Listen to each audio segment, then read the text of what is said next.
परमगुरुभ्यो नमः। श्रीमदानन्दतीर्थ भगवत्पादाचार्य गुरुभ्यो नमः। व्यासाय भवनाशाय श्रीशाय गुणराशे तृतीयाय शुद्धविद्याय मध्वाय च नमो नमः।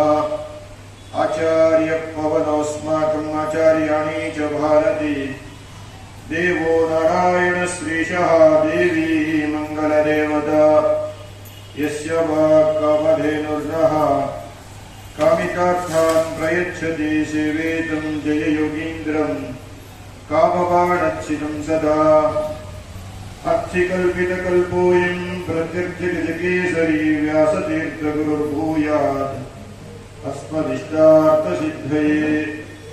तपो विद्या विरक्त्यादि सद्गुणोघाकरानहं वादिराजगुरुन् वन्दे हयग्रीवपदाश्रयान्। प्रणमत्कामधेनुं चावजस्सुरतरोपमं श्रीभावबोधकृत्पादचिन्तामणि उपास्महे। दुर्वादिध्वान्तरवये वैष्णवेन्दे श्रीराघवेन्द्रगुरवे नमोऽत्यन्तदयालवे। वेदेश मुनिसत्पादसेवा सम्प्राप्त वैभवान् यादवार्यान् वरसुधा टीकाकारान् वयं नमः। सत्याविद्यकराब्जोत्थान् पञ्चाशद्वर्षपूजकान् सत्यप्रमोदतीर्थार्यान् नौमिन्याय सुधारतान्। तपस्वाध्याय शुश्रूषा कृष्णपूजारतं मुनिं विश्वेशं विष्णुनो वन्दे परिव्राट्चक्रवर्तिनम्। जलज्येष्ठनिभाकारं जगदीशपदाश्रयं जगतीतलविख्यातं जगन्नाथगुरुं भजे। श्रीगुरुभ्यो नमः। हरिः ओम्। कಡು करुणिनिंदरितु कಡು करुणिनिंदरितु ಹೇರೊಡಲ ನಮಿಸುವೆ ನಿನ್ನಡಿಗೆ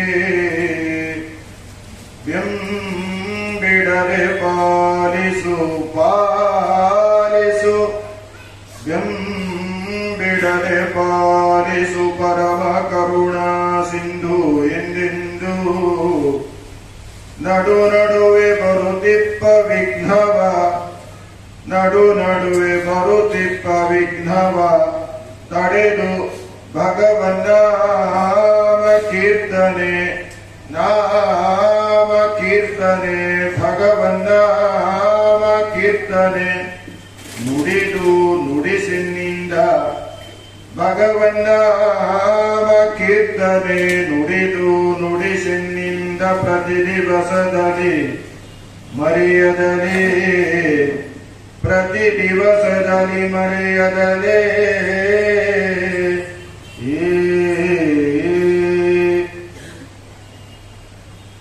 ಪರಮ ಪಾವನವಾದ ಪರ್ವಕಾಲ ಮಾರ್ಗಶಿರ ಮಾಸ. ಈ ಮಾರ್ಗಶಿರ ಮಾಸದಲ್ಲೇನೆ ಭಗವಂತ ಅರ್ಜುನನನ್ನ ನಿಮಿತ್ತ ಮಾಡಿಕೊಂಡು ಭಗವದ್ಗೀತೆಯನ್ನು ಉಪದೇಶ ಮಾಡಿದ ದಿವಸ. ರಾಮ ಜಯಂತಿ ಇದೆ, ರಾಮನವಮಿ ಇದೆ, ಕೃಷ್ಣಾಷ್ಟಮಿ ಇದೆ, ಹನುಮ ಜಯಂತಿ ಇದೆ, ಮತ್ಸ್ಯ ಜಯಂತಿ, ಪೂರ್ವ ಜಯಂತಿ, ನರಸಿಂಹ ಜಯಂತಿ ಇದೆ, ಗೀತಾ ಜಯಂತಿ ಅಂತ ಇದೆ. ಅಲ್ಲ ಏನು ಗೀತೆ ಹುಟ್ಟಿದ ದಿವಸವ ಗ್ರಂಥಕ್ಕೂ ಹುಟ್ಟಿದೆಯಾ? ಹಾಗಲ್ಲ. ಮಾರ್ಗಶಿರ ಮಾಸದ ಶುಕ್ಲ ಪಕ್ಷದ ಏಕಾದಶಿ ದಿವಸ ಯುದ್ಧ ಭೂಮಿಯಲ್ಲಿ ಕರ್ತವ್ಯ ವಿಮುಖನಾದ ಅರ್ಜುನನಿಗೆ ಭಗವಂತ ಉಪದೇಶ ಮಾಡಿದ ದಿವಸ ಅದು ಮಾರ್ಗಶಿರ ಶುಕ್ಲ ಏಕಾದಶಿ. ಹಾಗಾಗಿ ಭಗವದ್ಗೀತೆ ಪರಮಾತ್ಮನ ಮುಖದಿಂದ ಹೊರಹೊಮ್ಮಿದ ಕಾರಣದಿಂದ ಅದಕ್ಕೆ ಗೀತಾ ಜಯಂತಿ, ಗೀತೆ ಅವತಾರ ಮಾಡಿದ ದಿವಸ. ಹಾಗಾಗಿ ಗೀತಾ ಜಯಂತಿ. ಗೀತಾ ಜಯಂತಿ ಅಂದ್ರೆ ಗೀತೆಯ ಜಯಂತಿಯನ್ನು ಆಚರಣೆ ಮಾಡಿದರೆ ಉಪಲಕ್ಷಣತೆಯ ಎಲ್ಲಾ ಗ್ರಂಥಗಳ ಜಯಂತಿ ಆಚರಣೆ ಮಾಡಿದ್ದಾರೆ. ಇದಕ್ಕೆ ಮಾರ್ಗಶಿರ ಮಾಸ. ಕೃಷ್ಣ ಹೇಳಿದ್ದಾನೆ, ಮಾಸಾನಾಂ ಮಾರ್ಗಶೇಷೋಹಂ ಅಂತ. ಎಲ್ಲ ಮಾಸಗಳಲ್ಲಿ ನಾನು ಮಾರ್ಗಶಿರ ಮಾಸನಾಗಿದ್ದೇನೆ ಅಂತ. ಏನು ಹಾಗಂದ್ರೆ ಮಾರ್ಗಶಿರ ಮಾಸ ಅಂದ್ರೆ ಏನು? ಮಾರ್ಗಶಿರ ಅಂದ್ರೆ ಮಾರ್ಗಶಿರ, ಒಂದು ಪುಷ್ಯ ಮಾಸ ಬರ್ತದೆ, ಆಮೇಲೆ ಫಾಲ್ಗುಣ ಮಾಸ ಬರ್ತದೆ. ಹಂಗಲ್ಲ. ಮಾರ್ಗಶಿರ ಮಾಸ ಅಂದ್ರೆ ಶಿರ ಅಂದ್ರೆ ತಲೆ, ಉಪ್ಪಿಟ್ಟು ಶಿರ ಅಲ್ಲ. ಶಿರ ಅಂದ್ರೆ ತಲೆ. ಆ ತಲೆಗೆ ಮಾರ್ಗವನ್ನು ತೋರಿಸಿದ ಮಾರ್ಗಶಿರ ಮಾಸ ಇದು. ಅರ್ಜುನನ ಮೂಲಕವಾಗಿ ಇಡೀ ಜಗತ್ತಿಗೆ, ಇಡೀ ಪ್ರಪಂಚಕ್ಕೆ ಭಗವಂತ ಏನ್ ಮಾಡಿದ್ದಾನೆ, ಹೇಗೆ ತಲೆಯಿಂದ ದಾರಿಯನ್ನ ತೋರಬೇಕು, ಹೇಗೆ ಭಗವಂತನನ್ನು ಹೊಂದಬೇಕು, ಕರ್ತವ್ಯವನ್ನು ಹೇಗೆ ಮಾಡಬೇಕು ಅನ್ನೋದನ್ನ ತೋರಿಸಿದ್ದಾನೆ. ಹಾಗಾಗಿ ಏನು ಹೇಳಬೇಕು, ಏನು ಉಪದೇಶ ಮಾಡಬೇಕು ಹೇಳಿದ, ಮಾಡಿದ. ಅದಾದ ಮೇಲೆ ಅರ್ಜುನನಲ್ಲಿ ಆದ ಪರಿವರ್ತನೆ ಏನು ಅಂತ ಕೇಳಿದ್ರೆ, ನಷ್ಟೋ ಮೋಹ, ನನ್ನ ಅಜ್ಞಾನ, ನನ್ನ ಸಂದೇಹ ಹೊರಟು ಹೋಯಿತು. ನಷ್ಟೋ ಮೋಹ ಸ್ಮೃತಿರ್ಲಬ್ಧ್ವ, ನಾನೇನ್ ಮಾಡಬೇಕು ಅಂತ ಗೊತ್ತಾಯಿತು. ಕರಿಸ್ಸೆ ವಚನಂತವ, ನಿನ್ನ ಮಾತನ್ನ ಕೇಳ್ತೇನೆ ಅಂತ ಪುನಃ ಬಿಲ್ಲು ಬಾಣವನ್ನು ಹಿಡಿದುಕೊಂಡು ಏನ್ ಮಾಡ್ತಾನೆ, ಯುದ್ಧಕ್ಕೆ ನಿಲ್ತಾನೆ. ಆ ಸಂದೇಶವನ್ನೇ ಕೊನೆಗೆ ಹೇಳ್ತಾರೆ, ಯತ್ರ ಯೋಗೇಶ್ವರ ಕೃಷ್ಣೋ ಯತ್ರ ಪಾರ್ಥೋ ಧನುರ್ಧರ ತತ್ರ ಶ್ರೀ ವಿಜಯೋ ಭೂತಿ ಧ್ರುವ ನೀತಿ ಮತಿರ್ಮಮ ಅಂತ. ಹಾಗಾಗಿ ಇದು ಮಾರ್ಗಶಿರ ಮಾಸ. ಈ ಮಾಸದಲ್ಲೇ ಬರುವ ಇನ್ನೊಂದು ಪರ್ವಕಾಲ ಅದು ಯಾವುದು ಅಂದ್ರೆ ಧನುರ್ಮಾಸ. ಇನ್ನು ಕೆಲವೇ ದಿವಸಗಳಲ್ಲಿ ಧನುರ್ಮಾಸವು ಕೂಡ ಬರೋದಕ್ಕಿದೆ. ಅಂತಹ ಪರ್ವಕಾಲದಲ್ಲಿ ಇನ್ನೊಂದು ಪರ್ವಕಾಲ ತ್ರಿವೇಣಿ ಸಂಗಮ ಯಾವುದು ಅಂತ ಹೇಳಿದ್ರೆ ಹನುಮತ್ ವೃತ. ಇಂತಹ ಹನುಮಂತ ದೇವರನ್ನ ಕುರಿತಾಗಿ ಮಾಡುವಂತಹ ವೃತ. ಯಾರು ಹನುಮಂತ ದೇವರು? ಯಾರು? ರಾಮದೂತ. ಹನುಮಂತ ಅಂದ್ರೆ ಯಾರು? ಯಾರು ಅಂತ ಕೇಳೋದಕ್ಕೆ ಒಂದು ಮಾತಿದೆ. ಯಾರು ಹನುಮಂತ? ಏ ಗುಣನಾಮ ಜಗತ್ ಪ್ರಸಿದ್ಧ ಎಂತೇಷು ತೇಷು ಸ್ಮನಿದರ್ಶಯಂತಿ ಸಾಕ್ಷಾನ್ನಃ ಭಾಗವತ ಪ್ರಬರ್ಹಂ ಶ್ರೀಮಂತ ವೇದಂ ಹನುಮಂತ ಬಾಹು ಅಂತ ಮಧ್ವಿಜಯದಲ್ಲಿ ನಾರಾಯಣ ಪಂಡಿತರು ಹೇಳ್ತಾರೆ. ಏ ಗುಣನಾಮ ಜಗತ್ ಪ್ರಸಿದ್ಧ, ಜಗತ್ತಿನಲ್ಲಿ ಪ್ರಸಿದ್ಧವಾದ ಗುಣಗಳು ಅಂತ ಏನಿದ್ದಾವೆ ಆ ಎಲ್ಲಾ ಗುಣಗಳನ್ನ ಒಂದೇ ಕಡೆ ಕಾಣೋದಾದ್ರೆ ಅದು ಯಾರಲ್ಲಿ? ಹನುಮಂತ ದೇವರಲ್ಲಿ. ಯಾವ ಗುಣಗಳಿದ್ದಾವೆ? ಇವಾಗ ಗುಣ ಅಂದ್ರೆ ಭಾರಿ ಕಷ್ಟವೇ. ಯಾವ್ಯಾವ್ದು ಗುಣ ಇರ್ತಾವ ಅದನ್ನೆಲ್ಲ ಒಳ್ಳೆ ಗುಣ ಅಂತ ಹೇಳ್ಬೇಕಾಗತ್ತೆ. ಇವಾಗ ಹಾಗಲ್ಲ. ಏ ಗುಣ ನಾಮ ಜಗತ್ ಪ್ರಸಿದ್ಧ, ಜಗತ್ತಿನಲ್ಲಿ ಪ್ರಸಿದ್ಧವಾದ ಗುಣಗಳಂತೇನಿದ್ದಾವೆ ಆ ಎಲ್ಲಾ ಗುಣಗಳು ಯಾರಲ್ಲಿ ಇದ್ದಾವೆ ಅಂತ ನಿದರ್ಶನ ಮಾಡ್ತಾ ಇದ್ರು ಅವನು ಹನುಮಂತ. ಹಾಗಾದ್ರೆ ಯಾವ ಗುಣ ಇತ್ತು? ಜ್ಞಾನಿ ವಿರಾಗೆ ಹರಿಭಕ್ತಿ ಭಾವೇ ಧೃತಿ ಸ್ಥಿತಿ ಪ್ರಾಣ ಬಲೇಶು ಯೋಗೆ ಉತ್ತೋಚನನ್ಯೋ ಹನುಮತ್ ಸಮಾನಃ ಪುಮಾನ್ ಕದಾಚಿತ್ ಕ್ವಚ ಕಶ್ಚನೈವ. ಭಕ್ತಿ, ಜ್ಞಾನ, ವೈರಾಗ್ಯ, ಪರಮಾತ್ಮನಲ್ಲಿ ಮಾಡುವ ಭಕ್ತಿ, ಇದು ಎಲ್ಲವರಲ್ಲೂ ಕೂಡ ಕ್ವಚ ಕಶ್ಚನೈವ, ಹನುಮಂತನಿಗೆ ಸಮಾನನಾದ ವ್ಯಕ್ತಿ ಇಲ್ಲವೇ ಇಲ್ಲ. ಪಾಂಡಿತ್ಯೇ ಚ ಪಟುತ್ವೇ ಚ ಶೂರತ್ವೇ ಚ ಬಾಲೇಪಿ ಚ ಭೀಮಸೇನ ಸಮೋ ನಾಸ್ತಿ ಸೇನಯೋರುಭಯೋರಪಿ.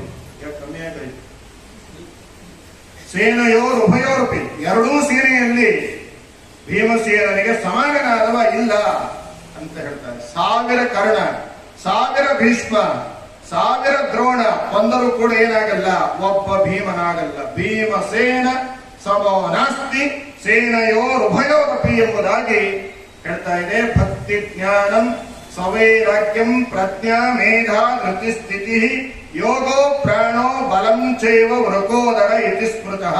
ಇವೆಲ್ಲ ವಾಯು ತತ್ವದ ಗುಣ. ಹನುಮತ್ ವೃತ್ತವನ್ನ ಮಾಡ್ತಾ ಇದ್ದೇವೆ. ಹನುಮತ್ ವೃತ್ತದ ಸಂಖ್ಯೆ ಯಾವುದು? ಅದಕ್ಕೆಲ್ಲ ಸಂಖ್ಯೆ ಇದೆ. ಹನುಮಂತನ ಸಂಖ್ಯೆ ಯಾವುದು? ರಾಮಾಯಣದ ಸಂಖ್ಯೆ ಯಾವುದು?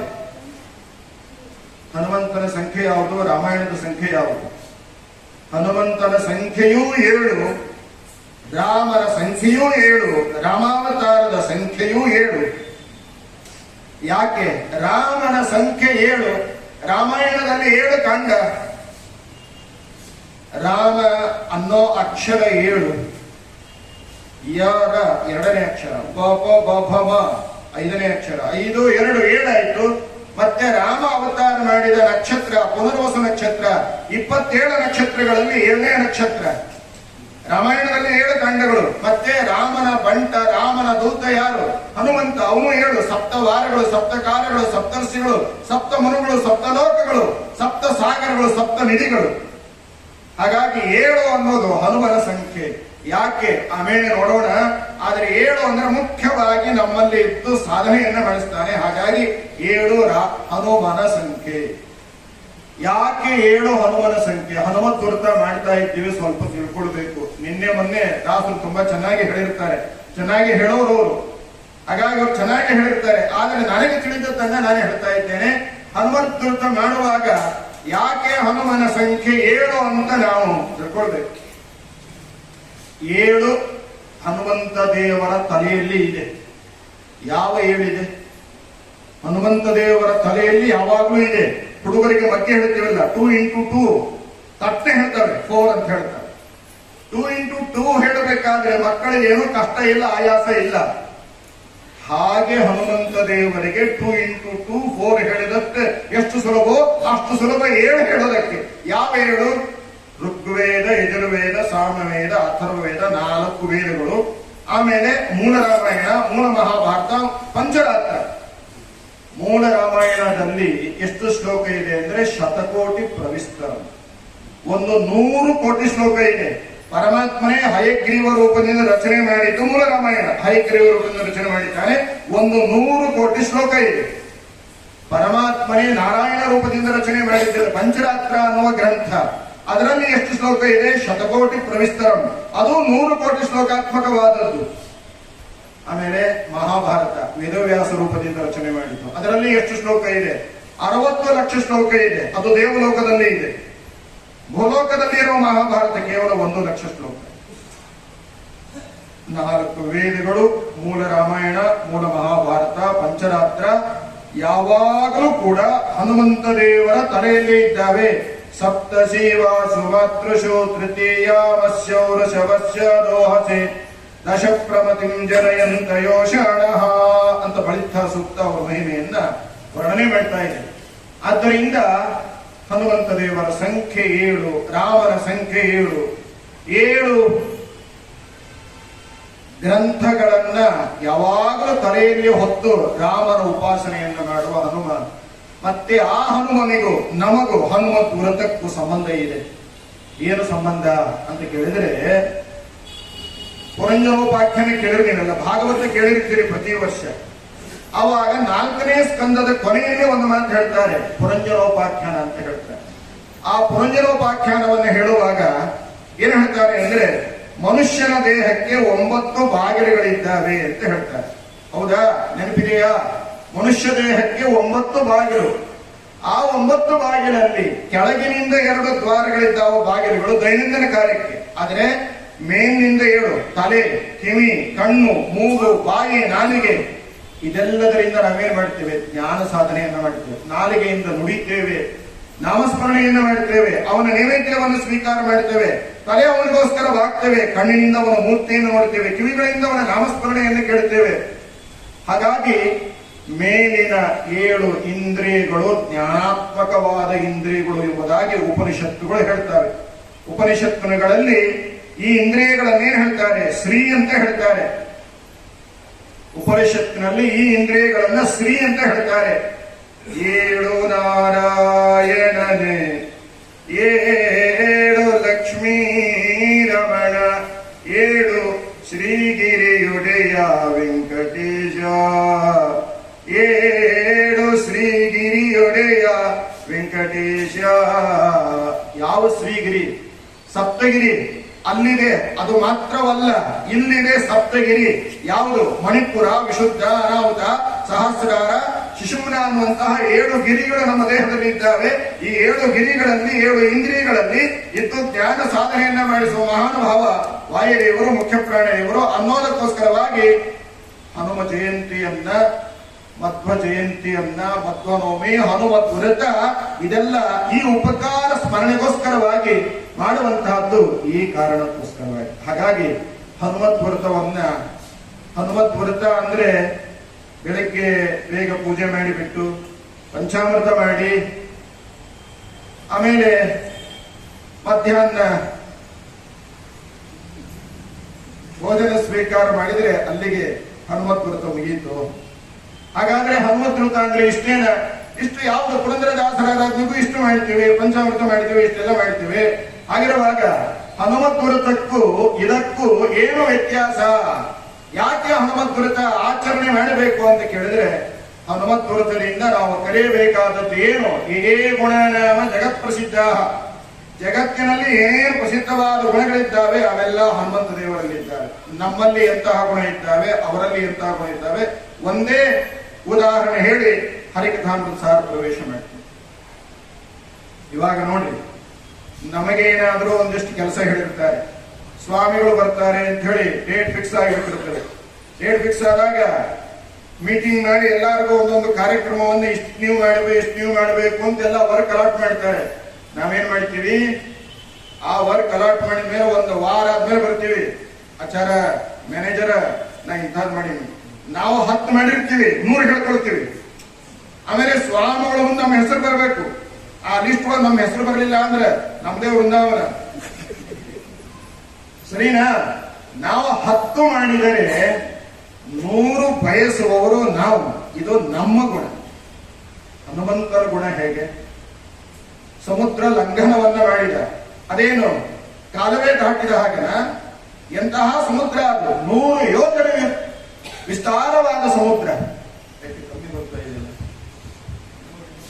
100 ಯೋಜನೆ ವಿಸ್ತಾರವಾದ ಸಮುದ್ರ.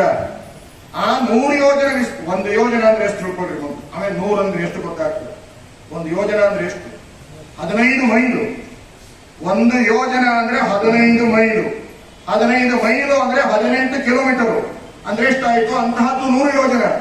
100 ಯೋಜನ ಸಮುದ್ರವನ್ನ ಅವನೇನ್ ಮಾಡಬೇಕು ಅಂದ್ರೆ ದಾಟಬೇಕು. ನಡುವೆ ವಿಶ್ರಾಂತಿ ತಗೊಳ್ಳೋ ಹಾಗಿಲ್ಲ.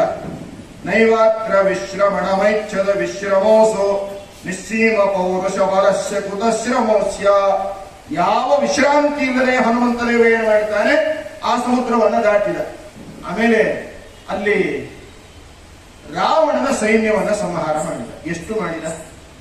ಒಂದು 10-20 ಸಾವಿರ ಜನ, 2,000 ಜನ. 80 ಕೋಟಿ ಯೋತ ಪುರಸ್ಸರಾಷ್ಟ್ರಕಾಯುತಂ ಅಂತ ಹೇಳ್ತಾರೆ ಆಚಾರ್ಯರು ತತ್ವನಿರ್ಣಯದಲ್ಲಿ. 80 ಕೋಟಿ ರಾವಣನ ಸೈನ್ಯವನ್ನ ಬಿಲ್ಲಿಲ್ಲ, ಬಾಣ ಇಲ್ಲ, ಗದೆ ಇಲ್ಲ, ತಲಪ್ರಹಾರ ಚೂರ್ಣಿತ, ಕೇವಲ ತಮ್ಮ ಅಂಗೈಯಿಂದ ಏನ್ ಮಾಡ್ತಾರೆ? 80 ಕೋಟಿ ರಾವಣನ ಸೈನ್ಯವನ್ನ ನಾಶ ಮಾಡ್ತಾರೆ. ಕುಮಾರ ಅಕ್ಷಮಾತ್ಮನಃ, ಅಕ್ಷಯ ಕುಮಾರನನ್ನು ಸಂಹಾರ ಮಾಡ್ತಾರೆ. ಗರಗರ ಚಕ್ರ ತಿರು ಹಾಕಿ ಎಸೆದು ಬಿಡ್ತಾರೆ. ರಾವಣನಿಗೆ ಮುಷ್ಟಿ ಪ್ರಹಾರಂ ದಶಕಾಯ ಸೀತಾ ಸಂತಜ್ಜ ನಾರ್ಗ್ಯೋತ್ತರಮೇಶ ಕೋದಾತ್. ಮುಷ್ಟಿ ಪ್ರಹಾರವನ್ನ ಮಾಡ್ತಾರೆ ರಾವಣನಿಗೆ. ಆ ರಾಮನ ಆಜ್ಞೆ ಇಲ್ಲ ಅಂತ ಬಿಟ್ಟಿದ್ದಾರೆ. ಇಲ್ಲ ಅಂದ್ರೆ ಆಗಲೇ ವೃಂದಾವನ ಮಾಡೇ ಬರ್ತಿದ್ರು ಅವರು. ಹನುಮಂತ ದೇವರು ಶ್ರೀಲಂಕಾದಲ್ಲಿ ಯಾವ ವೃಂದಾವನ ಇಲ್ಲ ನೋಡ್ರಿ. ಹಂಗಾಗಿ ವೃಂದಾವನ ಮಾಡೇ ಬರೋರು ರಾಮನ ಆಜ್ಞೆ ಇಲ್ಲ ಅಂತ ಬಿಟ್ಟಿದ್ದಾರೆ. ಸರಿ, ಇಷ್ಟೆಲ್ಲ ಮಾಡಿದ್ರು. ಸೀತಾಕೃತಿಯನ್ನ ಕಂಡ್ರು. ರಾಮ ಕೊಟ್ಟ ಉಂಗುರವನ್ನ ಸೀತಾಕೃತಿ ಕೊಟ್ಟರು. ಸೀತಾಕೃತಿ ಕೊಟ್ಟ ಶಿರೋ ಆಭರಣವನ್ನ ತಂದ್ರು. ಸರಿ, ರಾಮದೇವರು ಉಂಗುರನೇ ಹೇಗೆ ಕೊಟ್ಟಿದ್ರು? ಬೇರೆ ಆಭರಣ ಕೊಡ್ಲಿಕ್ಕಿಲ್ಲೇನು? ಅದು ಸಂದೇಶ ಇದೆ. ಏನು? ನನ್ನ ಅಭಯ ಹಸ್ತ ಭಕ್ತಳಾದ ನಿನಗೆ ಸದಾ ಕಾಲ ಇದೆ ಅನ್ನೋದಕ್ಕೆ ಉಂಗುರ ಕೊಟ್ಟರ. ಹಾಗೆ ಉಪಲಕ್ಷಣತೆಯ ಎಲ್ಲ ಭಕ್ತರಿಗೂ ನನ್ನ ಅಭಯ ಹಸ್ತ ಇದೆ ಅಂತ ರಾಮ ಹೇಳ್ತಾನೆ. ಆಮೇಲೆ ಅವಳೇನು ಕೊಟ್ಲು? ಚೂಡಾಮಣಿಯನ್ನ ಕೊಟ್ಲು. ಯಾಕೆ ಕೊಟ್ಲು? ಬೇರೆ ಯಾವ್ದು ಆಭರಣ ಇರ್ಲಿಲ್ಲ, ಇತ್ತು. ಸೃಷ್ಟಿ ಮಾಡ್ಲಿಕ್ಕೆ ಅವಳಿಗೇನು ಕಮ್ಮಿ? ಎಲ್ಲ ಆಭರಣ ಕಟ್ಟುವುದಿಲ್ಲ, ಆಮೇಲೆ ಬೇರೆ ಚೂಡಾಮಣಿ ಮಾತ್ರ ಇತ್ತು. ಚೂಡಾಮಣಿಯನ್ನ ಕೊಟ್ಲು. ಯಾಕೆ ಚೂಡಾಮಣಿ ಕೊಟ್ಲು ಅಂತ ಕೇಳಿದ್ರೆ ಬೇರೆ ಕೊಡಬಹುದಿತ್ತು. ಚೂಡಾಮಣಿ ಯಾಕೆ ಕೊಟ್ಲು ಅಂದ್ರೆ, ಚೂಡಾಮಣಿ ಧರಿಸುವ ಜಾಗ ಯಾವುದು? ತಲೆ. ಆ ತಲೆಯಲ್ಲಿರೋ ಚೂಡಾಮಣಿಯನ್ನು ಕೊಟ್ರೆ ರಾಮ ನಿನ್ನ ಪಾದಕಮಲಗಳಲ್ಲಿ ಸದಾ ಕಾಲ ನಾನು ನಮಸ್ಕಾರ ಮಾಡ್ತೇನೆ ಅನ್ನೋದನ್ನು ತಿಳಿಸೋದಕ್ಕೋಸ್ಕರವಾಗಿ ಚೂಡಾಮಣಿಯನ್ನು ಸೀತಾ ಮಾತೆ ಕೊಟ್ಟಿದ್ದಾಳೆ. ಹಾಗಾಗಿ ಹನುಮಂತ ಏನ್ ಮಾಡಿದ? ಚೂಡಾಮಣಿಯನ್ನ ತಗೊಂಡು ಬಂದ, ರಾಮನ ಹತ್ತಿರ ಇಟ್ಟ. ಚೂಡಾಮಣಿಂ ಪವನ ಜಹಾ ಪದಯೋರ್ನಿಧಾಯ ಸರ್ವಾಂಗಕಂ ಪ್ರಣತಿ ಮಸ್ಯ ಚಕಾರ ಭಕ್ತ್ಯ ಅಂತ ಹೇಳ್ತಾರೆ ಆಚಾರ್ಯರು ತತ್ವನಿರ್ಣಯದಲ್ಲಿ. ಏನ್ ಮಾಡಿದ್ರು? ಹನುಮಂತ ದೇವರು ಚೂಡಾಮಣಿಯನ್ನು ತಗೊಂಡ್ಬಂದ್ರು. ಏನ್ ಮಾಡಿದ್ರು? ರಾಮನ ಪಾದದ ಹತ್ರ ಇಟ್ರು, ನಮಸ್ಕಾರ ಹಾಕಿದ್ರು. ದೂರ ಹೋಗಿ ನಿಂತರು. 100 ಯೋಜನೆ ಸಮುದ್ರ ದಾಟಿದೆ. ಬೇರೆ ಯಾರಿಗೂ ಆಗ್ಲಿಲ್ಲ. ಒಬ್ಬ 10 ಅಂದ, ಒಬ್ಬ 20 ಅಂದ, ಒಬ್ಬ 90 ಅಂದ, ಒಬ್ಬ 100 ಹಾಕ್ತಾನೆ, 1 ವೇ ಟ್ರಾಫಿಕ್ ಅಂದ, ಅಲ್ಲೇ ನಾನು ವೃಂದಾವನ ಅಂದ, ವಾಪಸ್ ಬರ್ಲಿಕ್ಕೆ ಆಗಲ್ಲ ಅಂದ. ಇವು ಯಾವ್ದಾದ್ರು ಹೇಳಿದ್ರಲ್ಲ, ಸಿಂಹಿಕೆ ಬಂದು ಅವನು ಸಂಹಾರ ಮಾಡಿದೆ, ಇಂಥವಳು ಸಂಹಾರ ಮಾಡಿದೆ, ಅಕ್ಷಯಕುಮಾರ ಸಂಹಾರ ಮಾಡಿದೆ, 80 ಕೋಟಿ ರಾವಣ ಸೈನ್ಯ ಸಂಹಾರ ಮಾಡಿದೆ.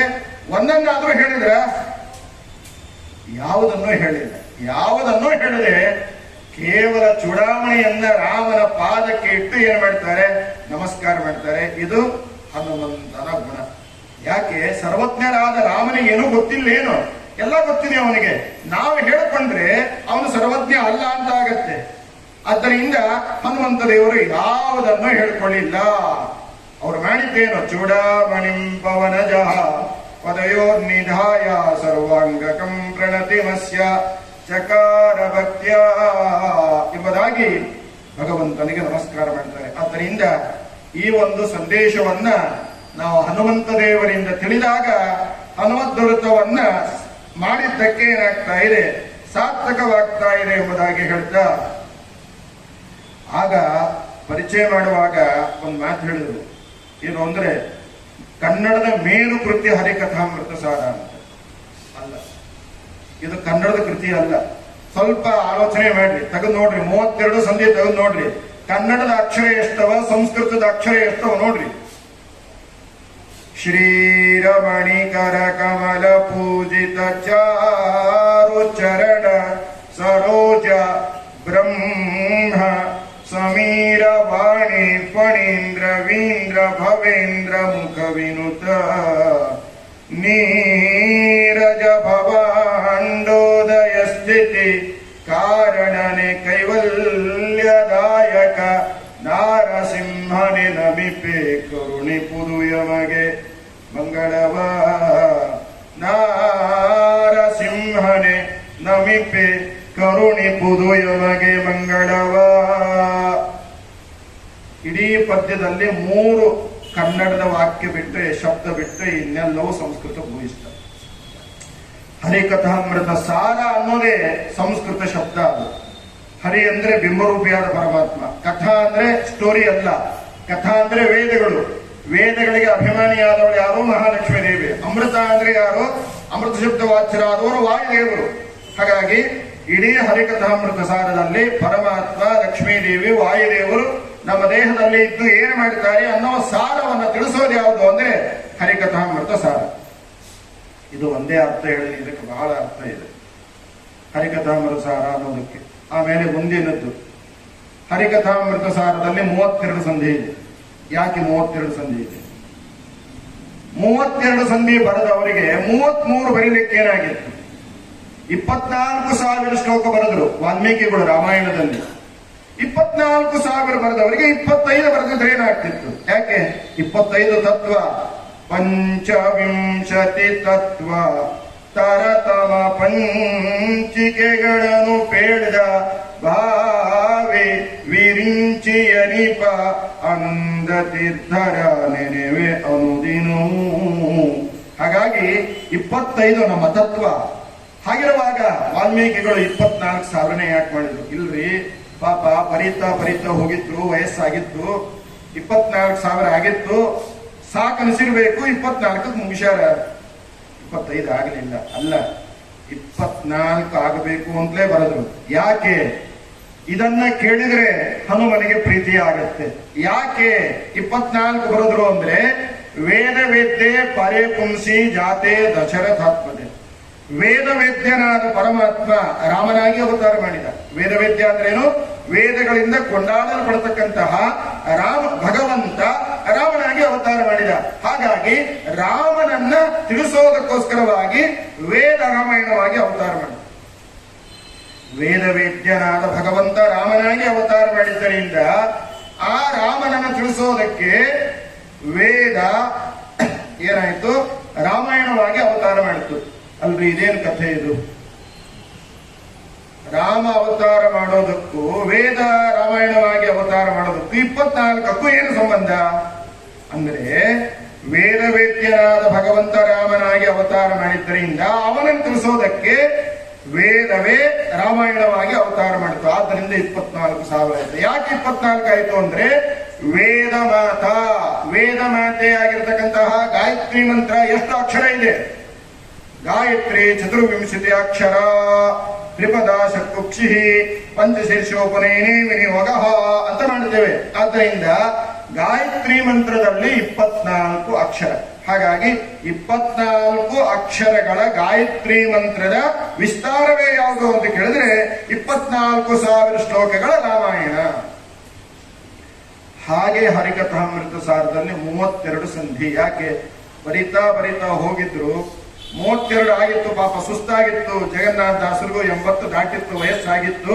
ಆದ್ರಿಂದ 32 ಆಯ್ತು, ಸಾಕನ್ಸಿರ್ಬೇಕು, ಮುಗಿಸಿರ್ಬೇಕು ಅಲ್ಲ, 32 ಆಗಬೇಕು ಅಂತಲೇ ಬರದದ್ದು. ಯಾಕೆ? ಭಗವಂತನ ಅನಂತ ಗುಣಗಳಲ್ಲಿ 32 ಅನ್ನೋದು ಒಂದು ವಿಶೇಷವಾದ ಸಂಖ್ಯೆ. ಇದಾದರೆ ಇನ್ನೊಂದು ಮಹತ್ವದ್ದು. ಪ್ರಾಯ ನಿಮಗೆಲ್ಲ ಅನೇಕ ಬಾರಿ ಹರಿಕಥಾನುಸಾರ ಪಾಠ ಆಗಿರಬೇಕು ಅಂದ್ಕೊಳ್ತೀನಿ. ವಾಯುದೇವರ ದೇಹದ ಲಕ್ಷಣ ಎಷ್ಟು? ಭಗವಂತನ ದೇಹಕ್ಕೆ ಅನಂತ ಲಕ್ಷಣ ಇದೆ. ವಾಯುದೇವರ ದೇಹಕ್ಕೆ ಎಷ್ಟು ಲಕ್ಷಣ ಅಂತ ಕೇಳಿದ್ರೆ 32 ಸಲಕ್ಷಣ.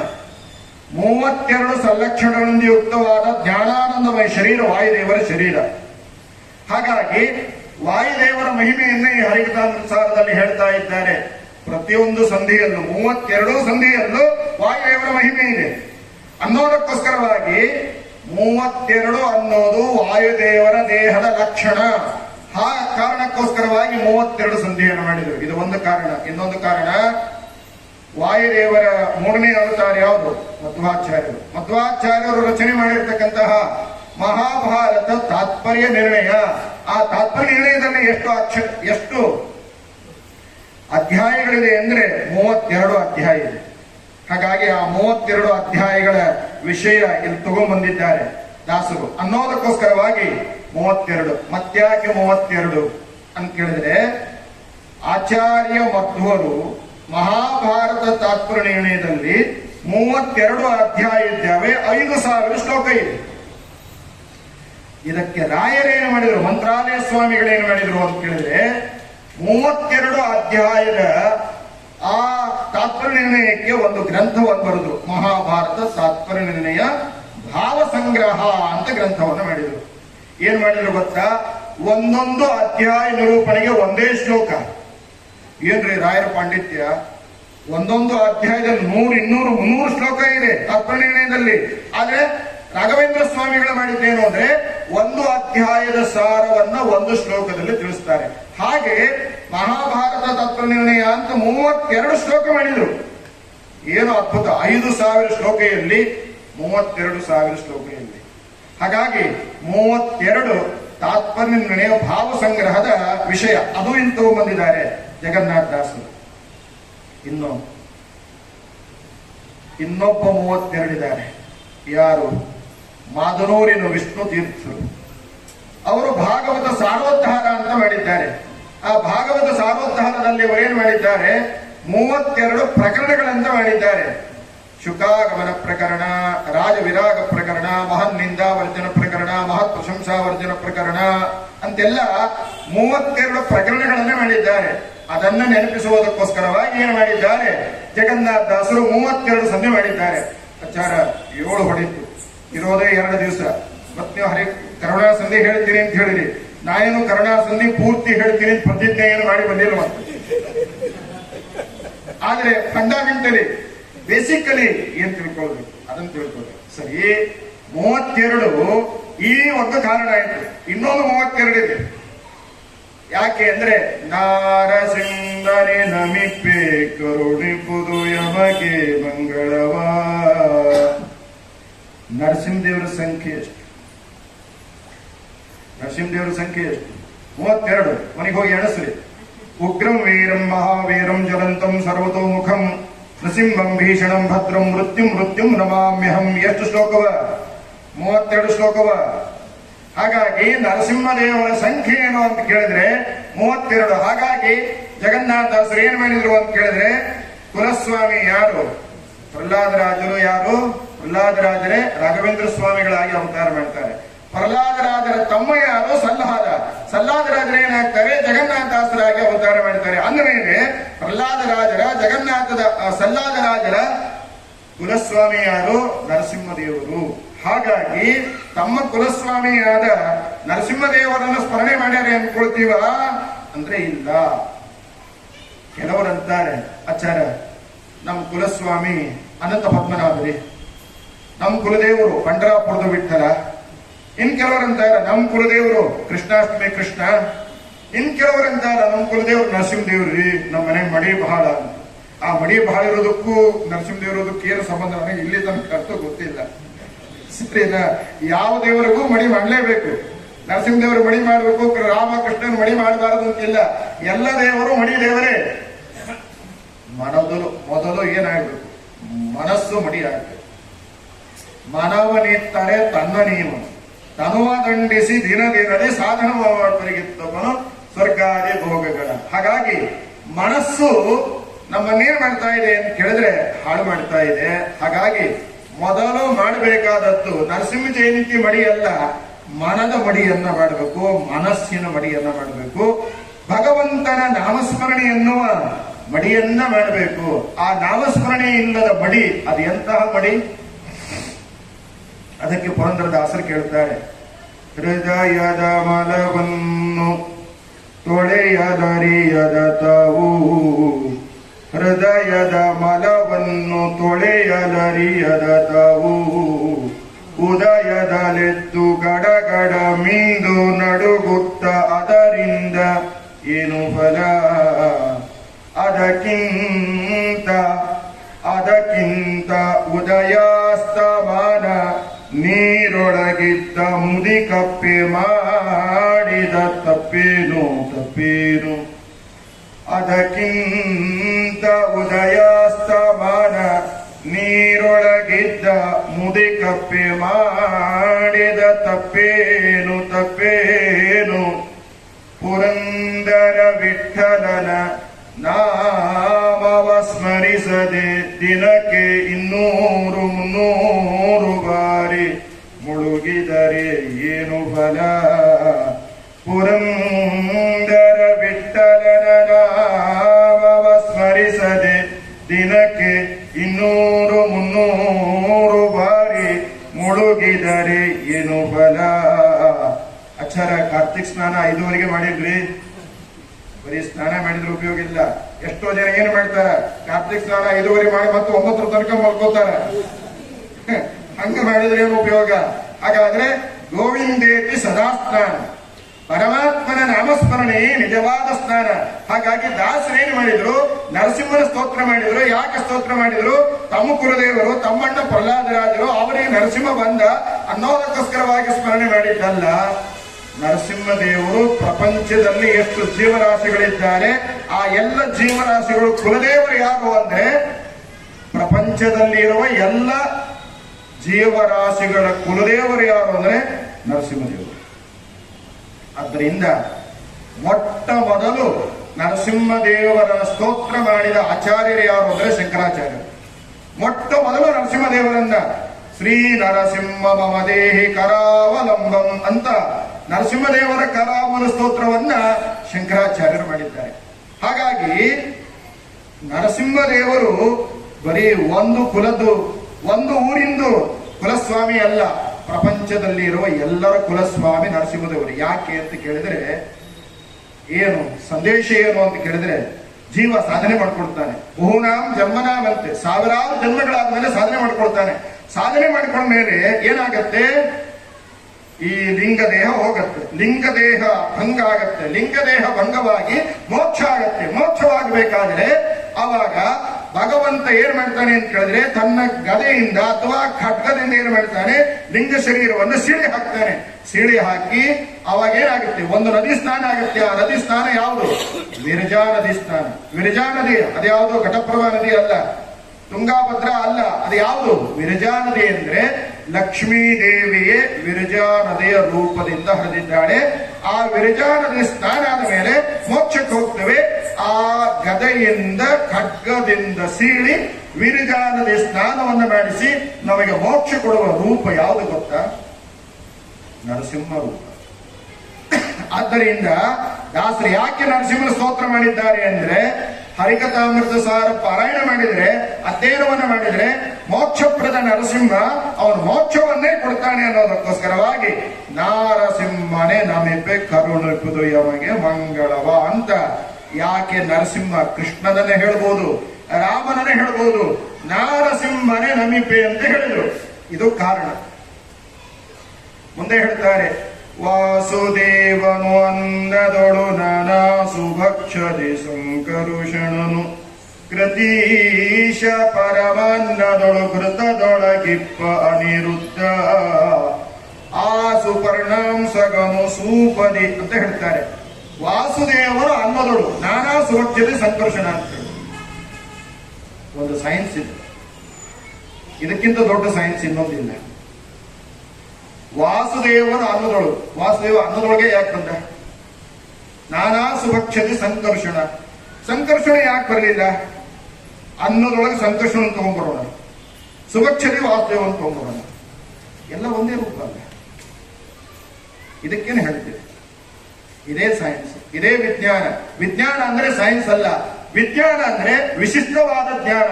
ಯಾವುದು ಪರಮಾತ್ಮ ವಿಷಯಕವಾಗಿದೆಯೋ ಅದು ವಿಜ್ಞಾನ. ಹಾಗಾಗಿ ವಾಸುದೇವ ಅನ್ನದೊಳಗೆ ಯಾಕೆ ಬಂದ ಅಂತ ಕೇಳಿದ್ರೆ, ಬೇರೆ ಯಾರು ಬರಲಿಲ್ಲ ಅಂತ ಕೇಳಿದ್ರೆ, ಅನ್ನ ಇದು ಏನು ಅಂತ ಕೇಳಿದ್ರೆ, ಬ್ರಹ್ಮಾಂಡದಿಂದ ಪಿಂಡಾಂಡದ ತನಕ ವ್ಯಾಪ್ತವಾದ ರೂಪ ಅನ್ನ. ಜೀವ ಹುಟ್ಲಿಕ್ಕೆ ಅನ್ನ ಬೇಕು, ತಾಯಿಯ ಹೊಟ್ಟೆಯಲ್ಲಿರುವಾಗ ಅನ್ನ ಬೇಕು, ಹುಟ್ಟಿನ ಮೇಲೆ ಅನ್ನ ಬೇಕು, ಬದುಕಲಿಕ್ಕೆ ಅನ್ನ ಬೇಕು, ಆಮೇಲೆ ಸತ್ತ ಮೇಲೆ ಪರಲೋಕಕ್ಕೆ ಹೋಗ್ಬೇಕಾದ್ರೆ ಅನ್ನ ಬೇಕು, ಪರಲೋಕದಿಂದ ಪುನಃ ತಾಯಿಯ ಹೊಟ್ಟೆಗೆ ಬರಬೇಕಾದ್ರೆ ಅನ್ನ ಬೇಕು. ಅನ್ನ ಇಲ್ಲದೇನೆ ಜೀವ ಬದುಕೋದಕ್ಕೆ ಸಾಧ್ಯವಿಲ್ಲ. ಹಾಗಾಗಿ ಪಿಂಡ ಪ್ರದಾನಕ್ಕೂ ಅನ್ನನೇ ಬೇಕು. ಹಾಗಾಗಿ ಅನ್ನ ಇಲ್ಲದೆ, ಹಾಗಾಗಿ ಬ್ರಹ್ಮಾಂಡದಿಂದ ಪಿಂಡಾಂಡದ ತನಕ ವ್ಯಾಪ್ತವಾದದ್ದು ಯಾವುದು? ಅನ್ನ. ಅನ್ನಂ ಅನ್ನಾದೇವಚ. ಅನ್ನ ಸ್ವರೂಪಿಯಾದವ ಯಾರು? ಪರಮಾತ್ಮ. ಹಾಗಾಗಿ ಅನ್ನ ಹೇಗೆ ವ್ಯಾಪ್ತವಾಗಿದೆಯೋ ಹಾಗೆ ಪರಮಾತ್ಮ ವ್ಯಾಪ್ತನಾಗಿದ್ದಾನೆ. ವಾಸನಾತ್ ವಾಸುದೇವೋಸಿ ವಾಸದಂತೆ ಜಗತ್ರಯಂ ಸರ್ವಭೂತ ನಿವಾಸೋಸಿ ವಾಸುದೇವ ನಮಸ್ತತೆ. ದೇಶತಃ ಕಾಲತಃ ಗುಣತಃ ಪರಮಾತ್ಮ ವ್ಯಾಪ್ತನಾಗಿದ್ದಾನೆ. ಪರಮಾತ್ಮ ಹೇಗೆ ವ್ಯಾಪ್ತನಾಗಿದ್ದಾನೋ ಹಾಗೆ ಅನ್ನವೂ ಕೂಡ ವ್ಯಾಪ್ತವಾಗಿದೆ. ಅನ್ನೋದಕ್ಕೋಸ್ಕರವಾಗಿ ವ್ಯಾಪ್ತವಾದ ಅನ್ನದಲ್ಲಿ ವಾಸುದೇವ ಬಂದ ಅಂತ ತಿಳ್ಕೊಳ್ಳಿ. ಇಷ್ಟಾದ ಮೇಲೆ ಅದ್ಯ ಕಥಾ ಪ್ರಸಕ್ತಿ, ಕರುಣಾ ಸಂಧಿಗೆ ಪ್ರಯತ್ನವನ್ನು ಮಾಡೋಣ.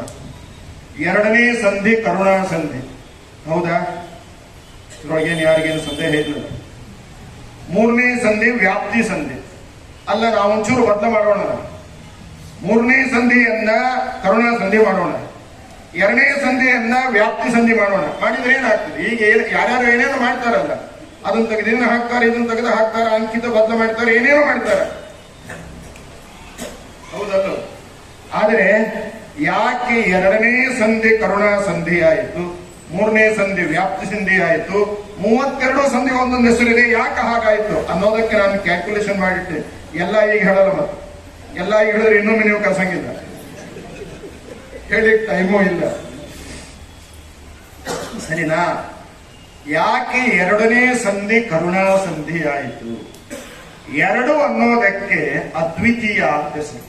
ಇದಕ್ಕೆ ಸಮಾನವಾದದ್ದು ಇನ್ನೊಂದಿಲ್ಲ ಅಂತ. ಹಾಗೆ ಪರಮಾತ್ಮನ ಕರುಣೆಗೆ ಸಮಾನವಾದ ಕರುಣೆ ಇನ್ನೂ ಬರೆದಿಲ್ಲ. ಹಾಗಾಗಿ ಪರಮಾತ್ಮನ ಕರುಣೆ ಅದ್ವಿತೀಯವಾದ ಕರುಣೆ ಅನ್ನೋದಕ್ಕೋಸ್ಕರವಾಗಿ ಕರುಣಾ ಸಂಧಿ ಎರಡನೇ ಸಂಧಿ. ಸರಿನಾ? ಮೂರನೇ ಸಂಧಿ ಯಾವುದು? ವ್ಯಾಪ್ತಿ ಸಂಧಿ. ಅದನ್ನ 4 ತಗೊಂಡು ಹೋಗಿದ್ರೆ ಏನಾಗ್ತಿತ್ತು? ಮೂರನೇ ಸಂಧಿ ವ್ಯಾಪ್ತಿ ಸಂಧಿ. ವ್ಯಾಪ್ತಿ ಸಂಧಿಗೂ 3ಕ್ಕೂ ಏನು ಸಂಬಂಧ? ವ್ಯಾಪ್ತಿ ಇರೋದೇ 3 ರೀತಿ. ಹೌದು ಅಲ್ಲೋ? ದೇಶತಃ ವ್ಯಾಪ್ತಿ, ಕಾಲತಃ ವ್ಯಾಪ್ತಿ, ಗುಣತಃ ವ್ಯಾಪ್ತಿ. ಈ ದೇಶತಃ ಕಾಲತಃ ಗುಣತಃ ವ್ಯಾಪ್ತಿ ಪರಮಾತ್ಮನಲ್ಲಿ ಮಾತ್ರ ಇದೆ. ಲಕ್ಷ್ಮೀ ದೇವಿಯಲ್ಲಿ ಪೂರ್ಣ ಇಲ್ಲ. ಭಗವಂತ ದೇಶತಃ ಕಾಲತಃ ಗುಣತಃ ವ್ಯಾಪ್ತನೂ ಹೌದು, ಪೂರ್ಣನೂ ಹೌದು. ಆದರೆ ಲಕ್ಷ್ಮೀದೇವಿ ದೇಶತಃ ಕಾಲತಃ ಗುಣತಃ ಏನಾಗಿದ್ದಾಳೆ? ವ್ಯಾಪ್ತಳಾಗಿದ್ದಾಳೆ. ಆದರೆ ಗುಣತಃ ಪೂರ್ಣಳಾಗಿಲ್ಲ. ಹಾಗಾಗಿ ಉಪನಿಷತ್ತುಗಳು ಅವಳನ್ನೇನು ಕರೀತಾವೆ? ಸಮಳು ಅಂತ. ಸಮಳು ಅಂದ್ರೆ ದೇಶತಃ ಕಾಲತಃ ಸಮಳಾಗಿದ್ದಾಳೆ, ಗುಣತಃ ಸಮಳಾಗಿಲ್ಲ. ಆದ್ರಿಂದ ಅವಳನ್ನ ಏನಂತಾರೆ? ಸಮನ ಅಂತ ಕರೀತಾರೆ, ಸಮಳಲ್ಲ ಅಂತ. ಆದ್ದರಿಂದ ಯಾಕೆ ಮೂರನೇ ಸಂಧಿಗೂ ಇದಕ್ಕೂ 3 ವ್ಯಾಪ್ತಿ ಸಂಧಿಗೂ ಸಂಬಂಧ ಅಂತ ಕೇಳಿದ್ರೆ, ಇರೋದೇ ವ್ಯಾಪ್ತಿ 3. ಆ 3 ವ್ಯಾಪ್ತಿ ಪರಿಪೂರ್ಣವಾಗಿ ಯಾರಲ್ಲಿದೆ? ಪರಮಾತ್ಮನಲ್ಲಿ ಮಾತ್ರ ಇದೆ ಅನ್ನೋದಕ್ಕೋಸ್ಕರವಾಗಿ ವ್ಯಾಪ್ತಿ ಸಂಧಿ ಮೂರನೇ ಸಂಧಿ. ಸರಿ, ಎರಡನೇ ಸಂಧಿ ಶ್ರವಣ ಮನಕಾನಂದವೀವುದು, ಭವಜನಿತ ದುಃಖಗಳ ಕಳೆಯುವುದು, ವಿವಿಧ ಭೋಗಗಳ ಇಹ ಪರಂಗಳಲಿತ್ತು ಸಲಹುವುದು, ಭುವನ ವಿನಿಪ ಲಕುಮೀ ಧವನ ಭುವನ ಪಾವನ ವಿನಿಪ ಲಕುಮೀ ಧವನ ಮಂಗಳ ಕಥೆಯ ಪರಮೋತ್ಸವದಿ ಕಿವಿಗುಟ್ಟಾಲಿಪುದು ಊಸುರರು ದಿನ ದಿನದಿ ಕಿವಿಗುಟ್ಟಾಲಿಪುದು ಊಸುರರು ದಿನ ದಿನದಿ. ಪರಮಾತ್ಮನ ಮಹಿಮೆ ಇದೆಯಲ್ಲ, ಅದನ್ನ ಶ್ರವಣ ಮಾಡಿದರೆ ಮನಸ್ಸಿಗೆ ಆನಂದ ಉಂಟಾಗುತ್ತೆ. ಭಾಗವತವನ್ನ, ರಾಮಾಯಣ, ಭಗವದ್ಗೀತೆ ಇದನ್ನ 10 ಸಲ ಕೇಳಿದಾಗ 11 ಸಲ ಕೇಳಲಿಕ್ಕೆ ಏನಾದ್ರೂ ಬೇಸರ ಆಗಿದೆ ಏನ್ರಿ ನಿಮಗೆ? ಇಷ್ಟು ಸಲ ಅನೇಕ ಜನ ವಿದ್ವಾಂಸರು ಅನೇಕ ವಿಷಯ ಹೇಳಿದ್ದಾರೆ, ಬೇಸರ ಆಗಿದೆಯಾ? ಬೇಸರ ಆಗಿಲ್ಲ. ಯಾಕೆ? ಅದು ಮನುಷ್ಯರ ಮಹಿಮೆ ಅಲ್ಲ, ಪರಮಾತ್ಮನ ಮಹಿಮೆ. ಮನುಷ್ಯರ ಮಹಿಮೆ ಆಗಿದ್ರೆ ಅಯ್ಯೋ ಸಾಕ್ಬಿಡ್ರಿ ಎಲ್ಲ ಗೊತ್ತದ ಅಂತ ಹೇಳ್ತೀವಿ. ಆದ್ರೆ ಪರಮಾತ್ಮನ ಮಹಿಮೆ ನೋಡ್ರಿ, ಅದೇ ಯಾವ್ದಾದ್ರು ನಮ್ಮ ಸ್ವಾಮಿಗಳು ಬರ್ತಾರಲ್ಲ, ಸತ್ಯಾತ್ಮ ತೀರ್ಥರಂತ ಮಹಾನುಭಾವರು ಬಂದ್ರೆ ಆ ಸತ್ಯಾತ್ಮ ತೀರ್ಥರ ಮಹಿಮೆ ಹೇಳ್ತಾ ಹೇಳ್ತಾ ಹೋದ್ರೆ ಇನ್ನೂ ಕೇಳಬೇಕು ಅನ್ಸತ್ತೆ. ಈ ಸ್ವಾಮಿಗಳ ಮಹಿಮೆಯನ್ನ ಕೇಳಿದ್ರೇನೆ ಇಷ್ಟು ಆನಂದ ಆಗೋದಾದ್ರೆ ಇನ್ನು ಜಗತ್ತಿನ ಸ್ವಾಮಿ ಪರಮಾತ್ಮ ಅವನ ಮಹಿಮೆಯನ್ನ ಕೇಳಿದ್ರೆ ಇನ್ನೇನು ಆನಂದ ಆಗ್ಲಿಕ್ಕಿಲ್ಲ. ಹಾಗಾಗಿ ದಾಸರು ಹೇಳ್ತಾರೆ, ಈ ಶ್ರವಣ ಇದೇನು ಅಂತ ಕೇಳಿದ್ರೆ ಮನಕಾನಂದವಿರುವುದು. ಮನಸ್ಸಿಗೆ ಆನಂದವನ್ನು ಉಂಟು ಮಾಡೋದು ಅಂದ್ರೆ ಏನು? ಮನಸ್ಸಿಗೆ ಉಂಟು ಮಾಡೋದು ಅಂದ್ರೆ ಎಲ್ಲಿಗೆ ಬರಬೇಕು? ಇಂದ್ರಿಯಾಣ ಮನಶ್ಚಾಸ್ಮಿ, ಇಂದ್ರಿಯಗಳಲ್ಲಿ ನಾನು ಮನಸ್ಸಾಗಿದ್ದೇನೆ ಅಂತ ಹೇಳ್ತಾನೆ ಕೃಷ್ಣ. ಆದ್ದರಿಂದ ಶ್ರವಣ ಮನಕಾನಂದವಿರುವುದು ಅಂದ್ರೆ ಇಡೀ ಕುಲಕೋಟಿಗಳನ್ನ ಅದು ಉದ್ಧಾರವನ್ನ ಮಾಡುತ್ತೆ. ಹಾಗಾಗಿ ವಾದಿರಾಜ ಸ್ವಾಮಿಗಳವರು ರುಕ್ಮಿಣೀ ಶಿವದೇಹದಲ್ಲಿ ಹೇಳ್ತಾರೆ, ಪರಮಾತ್ಮನ ಕಥೆಯನ್ನ ಕೇಳೋದರಿಂದ ಏನು ಉಪಯೋಗ? ಯಾಕೆಂದ್ರೆ ಇವತ್ತಿನ ಜನ ಆಚಾರ ನಿಮ್ ಮುಂದೆ 2 ತಾಸು ಕೂತು ನಮಗೇನು ಬರ್ತದೆ ಹೇಳ್ರಿ ಅನ್ನೋ. ಅದಕ್ಕೆ ವಾದಿರಾಜರು ಯೋಚನೆ ಮಾಡಿದ್ರು, ಏನಂತ? ಪರಮಾತ್ಮನ ಮಹಿಮೆಯನ್ನ ಶ್ರವಣ ಮಾಡೋದರಿಂದ ನಮಗೆ ಬರುವ ಪ್ರಯೋಜನ ಏನು ಅಂತ ಕೇಳಿದ್ರೆ, ರೋಮ್ನಾಂ ಹರ್ಷಣಕಾರಿಣಿ ಶ್ರವಣತಃ ಪಪೋಗ ವಿದ್ವಂಸಿನಿ ಪ್ರೇಮ್ಣ ಚಿಂತಯತ ವಿಚಿತ್ರ ವಿಮಲ ಶ್ಲಾಘಾರ್ಥ ಸಂದಾಯಿನಿ ಸಂಜಾತೆ ಭುವಿ ರುಕ್ಮಿಣೀಶ ವಿಜಯೇ ಸತ್ವಾದಿ ರಾಜೋದಿತೆ ಸಂಜಾತೆ ಸುರಮಂಡಲೇಶು ಮಹಿತಃ ಸರ್ಗೋಯಮಾತ್ಯೋ ಮುದಾ ಅಂತ ಹೇಳ್ತಾರೆ.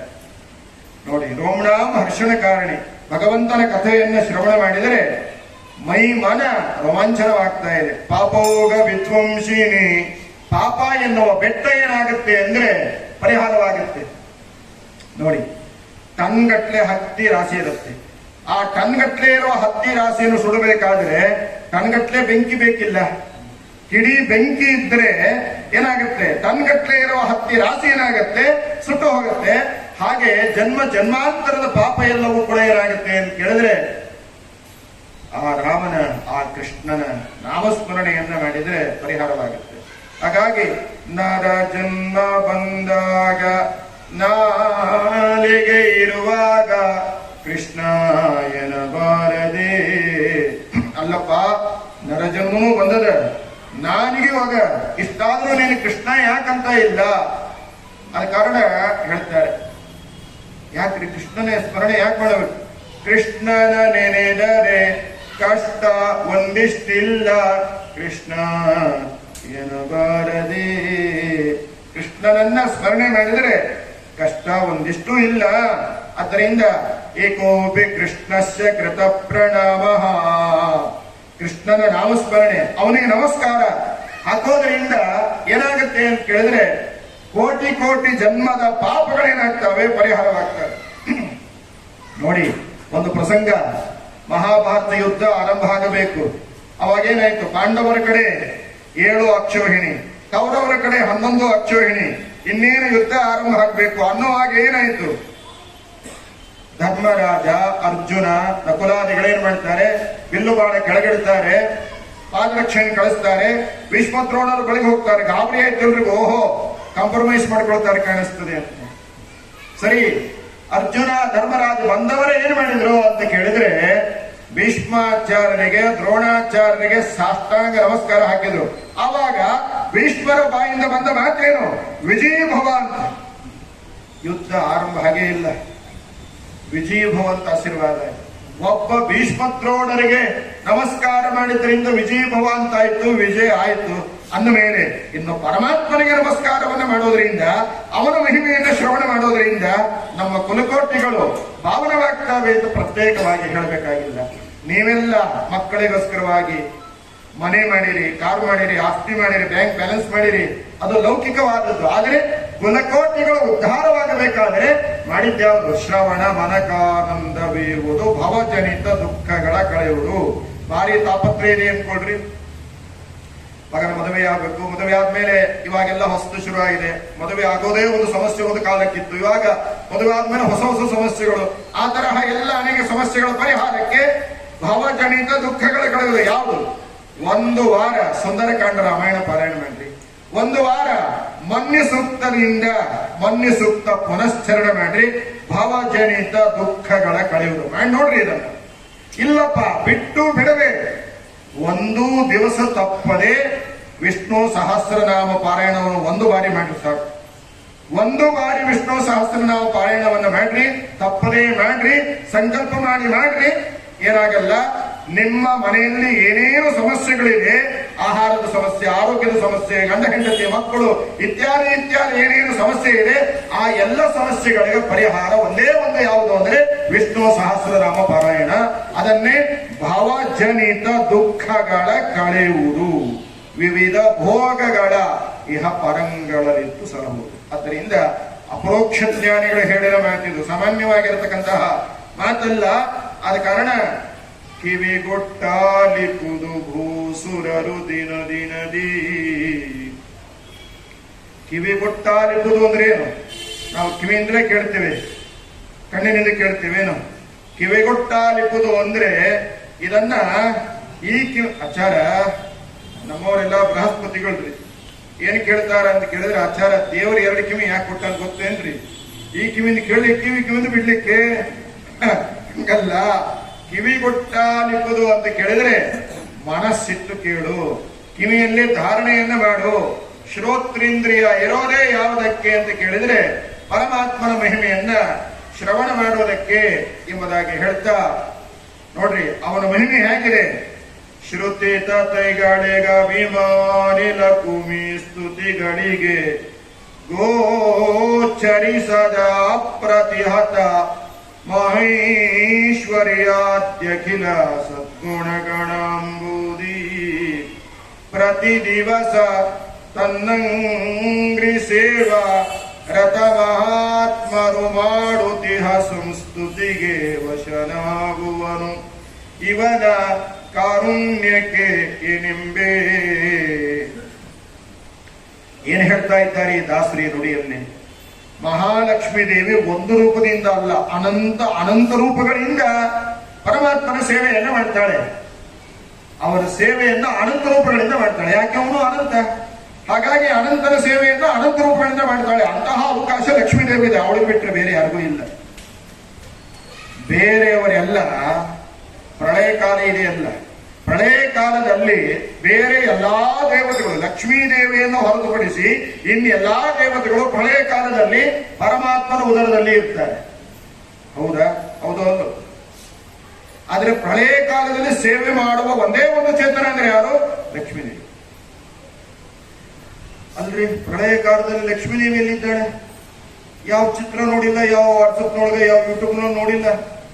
ಪ್ರಳಯ ಕಾಲದಲ್ಲಿ ಅಲ್ಲಿ ಬರೀ ನೀರಿದೆ, ಅಲ್ಲಿ ಆಲದ ಎಲೆ ಇದೆ, ಅಲ್ಲಿ ಕತ್ತಲೆ ಇದೆ, ಅಲ್ಲೆಲ್ಲ ಲಕ್ಷ್ಮೀ ದೇವಿ ಬರ್ತಾಳೆ ಅಂತ ಕೇಳಿದ್ರೆ, ಪ್ರಳಯ ಕಾಲದಲ್ಲಿ ಆಲದೆಲೆಯ ಮೇಲೆ ಮಲಗಿದಾಗ, ಪ್ರಳಯ ಕಾಲದಲ್ಲಿ ಆಲದೆಲೆಯ ಮೇಲೆ ಮಲಗಿದಾಗ ಹಲವು ವರ್ಣಗಳು ಜಲವೂ ಆಗಿ ಜಾಡತನದಿ ಮರುಳು ಮಾಡಿ ಕುಂಡೆಯಲ್ಲಿ ಮಾಯಾದೇವಿಯೇ ಇರುಳು ಹಗಲು ಏಕವಾಗಿ ಹರಿಯೋ ನಿನ್ನ ಬಿಡದಿ ಪಂತೆ ಮರುಳು ಮಾಡಿ ಕುಂಡೆಯಲ್ಲೇ ಮಾಯಾದೇವಿಯೇ.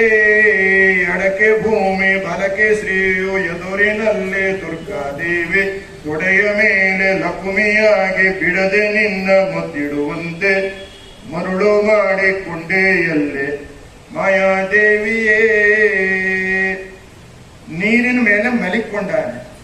ಆ ಆ ನೀರಿನ ಮಲಿಕೊಂಡಾರಲ್ಲ, ಅದು 15 ದಿವಸಕ್ಕೊಂಬಂದ್ ನೀರಲ್ಲ, ಓವರ್ ಟ್ಯಾಂಕ್ ನೀರಲ್ಲ, ಬ್ಯಾಕ್ ವಾಟರ್ ಅಲ್ಲ. ನೀರು ಭೂರೂಪ, ಆಲದ ಎಲೆ ಶ್ರೀರೂಪ, ಕತ್ತಲೆ ದುರ್ಗಾ ರೂಪ.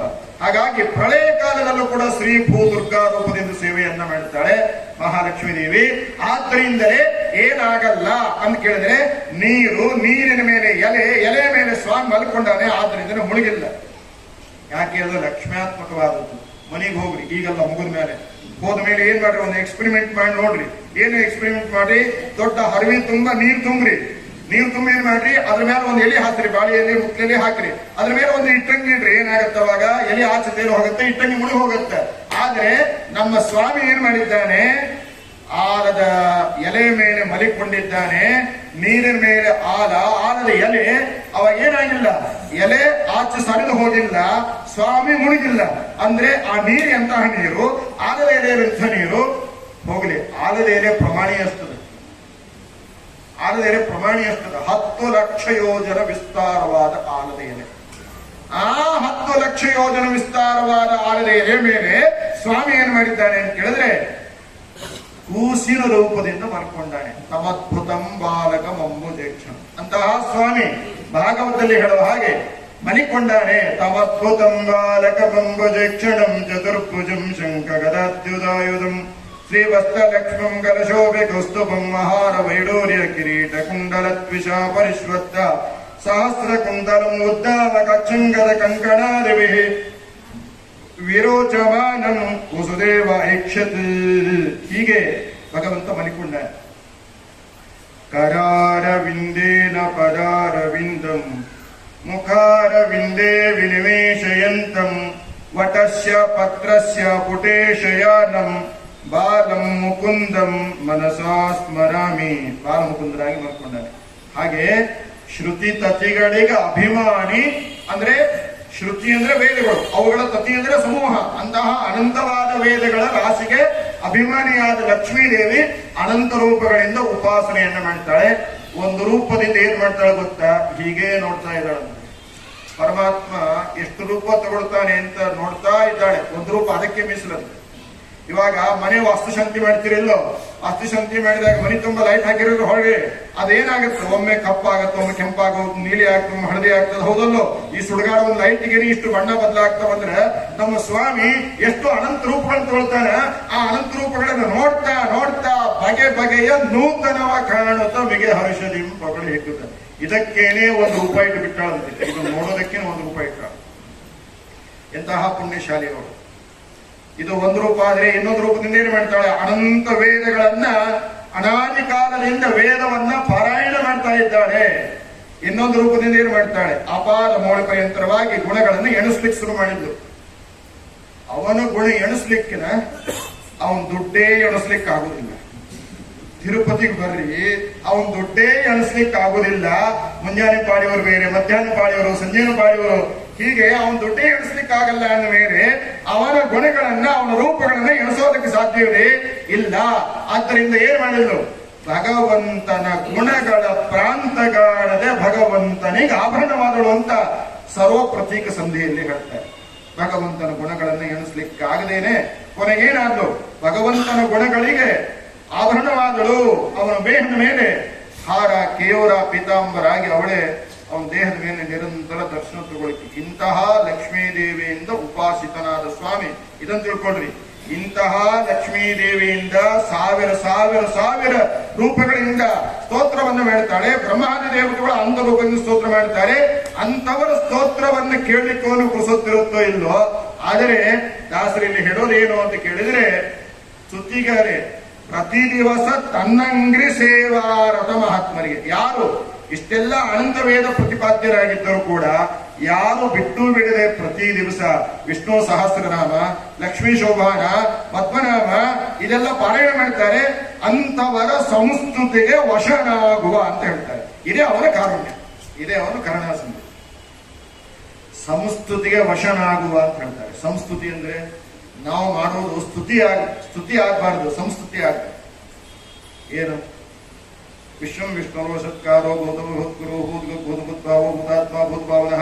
ಹಾಲು ಕಾಯ್ತೇನೆ ನೋಡಿ, ಆದಿದೇವೋ ಮಹಾದೇವೋ ದೇವೇಶೋ ದೇವಗುರು ಉತ್ತರ ಗುಪ್ತ ಗುಪ್ತಾಚಾರ್ಯ ಪುರಾತನ ವ್ಯಾನ್ ಬಂತೇನೆ ನೋಡಿ. ಸರಿನಾ? ಅರ್ಥ ಆಯ್ತಿಲ್ಲೋ? ಇನ್ನೇನು ಹೆಚ್ಚು ಹೇಳ್ಬೇಕಾಗಿಲ್ಲ. ಆದ್ದರಿಂದ ನಮ್ಮ ಸ್ತುತಿ ಏನಾಗಬೇಕು? ಸಂಸ್ತುತಿ ಆಗ್ಬೇಕು. ಸಂಸ್ತುತಿ ಆಗ್ಬೇಕಾದ್ರೆ ಏನಾಗಬಾರ್ದು ಅಂತ ಕೇಳಿದ್ರೆ, ನೀವು ಒಂದೇ ಸಲ ಪಾರಾಯಣ ಮಾಡು. ನೀನು ವಿಷ್ಣು ಸಹಸ್ರನಾಮ 10 ಸಲ ಪಾರಾಯಣ ಮಾಡಬೇಕು ಅಂತಿಲ್ಲ. ಗಾಯತ್ರಿ ಜಪ 100 ಮಾಡಿದ್ರೆ ಸರಿ, ಆದ್ರೆ 10 ಮಾಡು. 10 ಮಾಡುವಾಗ ಏನಾಗಬಾರ್ದು, 10 ಜಪ ಇದು ಜಪಮಣಿ ಹೋಗ್ತಾ ಇರ್ತದೆ. ಪೇಪರ್ ಹಾಕಿದ್ ನೀನ್ ನೋಡು, ತಗೊಂಡು ಏನ್ ಮಾಡ್ತೀನಿ ಪೇಪರು ವ್ಯಾನ್ ಬಂತೆ ನೋಡು, ಟಿಫಿನ್ ಬಾಕ್ಸ್ ರೆಡಿ ಆಯ್ತು. ಮತ್ತೆ ಹಂಗಂದ್ರೆ ಇವನ್ನೆಲ್ಲ ಮಾಡೋದು ದೇವ ಕಟ್ಟಿ ಮೇಲೆ ಯಾಕೆ ಕೂಡ್ಬೇಕು? ಬೇಡ. ಅದಕ್ಕೆ ನಾವು ಮಾಡೋ ಸ್ತುತಿ ಏನಾಗ್ಬೇಕು ಅಂದ್ರೆ ಸಂಸ್ತುತಿ ಆಗ್ಬೇಕು. ಆ ಸಂಸ್ತುತಿಗೆ ಭಗವಂತ ಏನಾಗ್ತಾನೆ? ವಶನಾಗ್ತಾನೆ. ಇದು ಅವನ ಕಾರುಣ್ಯ ಅಲ್ರಿ. ಮತ್ತೆ ನಾವು ದೇವರ ಸ್ತೋತ್ರ ಮಾಡಿ ವಶ ಆಗೋದವ ಹಿಗ್ಗೋದು ಅಂದ್ರೆ ಇದು ಒಂದು ವ್ಯಾಪಾರ ಆಯ್ತಲ್ಲ ಅಂದ್ರೆ ಹಾಗಲ್ಲ. ನಾವು ಉದಾಸೀನರು, ನಾವು ಆಲಸ್ಯಗಳು, ನಾವು ಮಂದಮತಿಗಳು.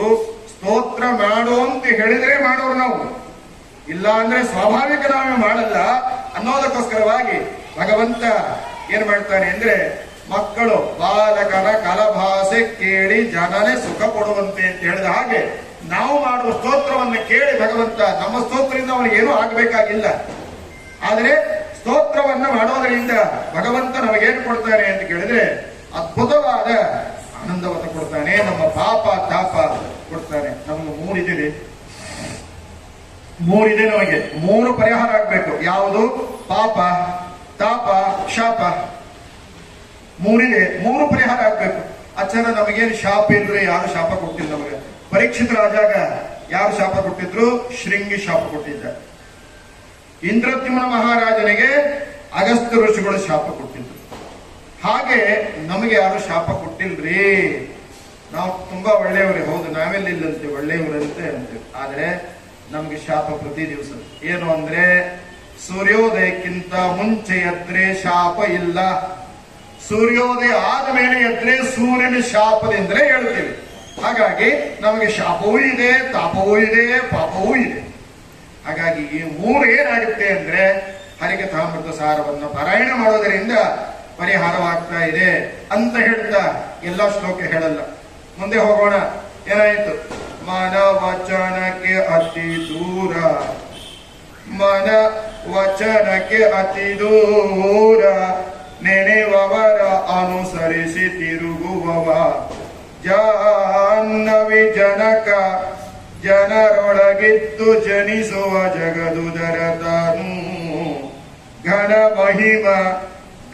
ಮಹಿಮ ಗಂಗೆಯನುತ ಗಾಯನವ ಕೇಳುತ್ತ, ಗಗನ ಚರವಾಹನ ದಿವೌಕಸರೊಡನೆ ಚರಿಸುವ ಮನೆ ಮನೆಗಳಲ್ಲಿ, ಗಾಯನವ ಕೇಳುತ್ತ ದಿವೌಕಸರೊಡನೆ ಚರಿಸುವ ಮನೆ ಮನೆಗಳಲ್ಲಿ. ಮನ ವಚನಕ್ಕೆ ಅತಿ ದೂರ. ನಮ್ಮ ಮನಸ್ಸಿಗೆ ನಿಲ್ಕೋದಿಲ್ಲ ಸ್ವಾಮಿ. ವಚನ ಅಂದ್ರೆ ಮನ ಅಂದ್ರೆ ಮನಸ್ಸು, ವಚನ ಅಂದ್ರೆ ಮಾತು, ಎರಡಕ್ಕೂ ನಿಲ್ಕಲ್ಲ. ಯಾಕೆ ಅಂದ್ರೆ ನೇಂದ್ರಿಯಾಣೋ ನಾನು ಮಾನಂ ಅಂತ ಉಪನಿಷತ್ತು ಹೇಳುತ್ತೆ. ನಮ್ಮ ಇಂದ್ರಿಯ ಯಾಕೆ? ಇದು ಎಂತಹ ಇಂದ್ರಿಯ? ಇದು ಭೌತಿಕವಾದ ಇಂದ್ರಿಯ, ಚರ್ಮ ಚಕ್ಷುಸ್ಸು. ಹಾಗಾಗಿ ಭಗವಂತ ಹೇಳಿದ ಅರ್ಜುನನಿಗೆ ಏನಂತ ಹೇಳಿದ? ನನ್ನನ್ನ ಈ ಕಣ್ಣಿನಿಂದ ಕಾಣ್ಲಿಕ್ಕಾಗಲ್ಲಪ್ಪ, ನೀನು ಏನ್ ಮಾಡಬೇಕು? ದಿವ್ಯಂ ದದಾಮಿತೆ ಚಕ್ಷು, ದಿವ್ಯವಾದ ಕಣ್ಣನ್ನು ಕೊಡ್ತೇನೆ, ಆ ಕಣ್ಣಿನಿಂದ ನೀನು ನನ್ನನ್ನು ನೋಡು ಅಂತ ಹೇಳಿದ. ದಿವ್ಯವಾದ ಕಣ್ಣನ್ನು ಕೊಟ್ಟು ಕೂಡ ಅರ್ಜುನನಿಗೆ ನೋಡ್ಲಿಕ್ಕಾಗಲಿಲ್ಲ. ಸ್ವಾಮಿ ಸ್ವಾಮಿ ಸಾಕು ಸಾಕು, ನಿನ್ನ ವಿಶ್ವರೂಪ ನೋಡಿ ಮೈ ಬೆವರ್ತಾ ಇದೆ. 1000 ಸೂರ್ಯರು ಏಕಕಾಲದಲ್ಲಿ ಉಸಿದ್ರೆ ಕಾಂತಿ, ಎಲ್ಲ ದೇವತೆಗಳು ನಿನ್ನಲ್ಲಿ ಒಳಗೆ ಹೋಗ್ತಾರೆ, ಹೊರಗೆ ಬರ್ತಾರೆ. ಇಡೀ ಪರ್ವತವನ್ನು ಉಗುಳ್ತೀಯ, ಬೆಂಕಿಯನ್ನು ಉಗುಳ್ತೀಯ. ಯಾರು ನೀನು? ನೀನು ಕಾಲನೋ? ನೀನು ವಿಶ್ವನೋ? ಇಡೀ ಬ್ರಹ್ಮಾಂಡ ನಿಯಾಮಕನೋ?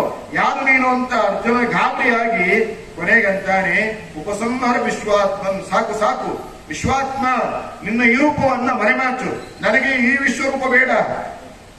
ಈ ಕಣ್ಣಿನಿಂದ ನೋಡ್ಲಿಕ್ಕೆ ಆಗ್ತಾ ಇಲ್ಲ, ಉಪಸಂಹಾರ, ಈ ರೂಪವನ್ನು ಉಪಸಂಹಾರ ಮಾಡು. ಏನೋ ದಿವ್ಯವಾದ ಕಣ್ಣನ್ನು ಕೊಟ್ಟಿ ಹಣೆ ಬರಹ, ಉಪಸಂಹಾರವನ್ನು ಮಾಡು.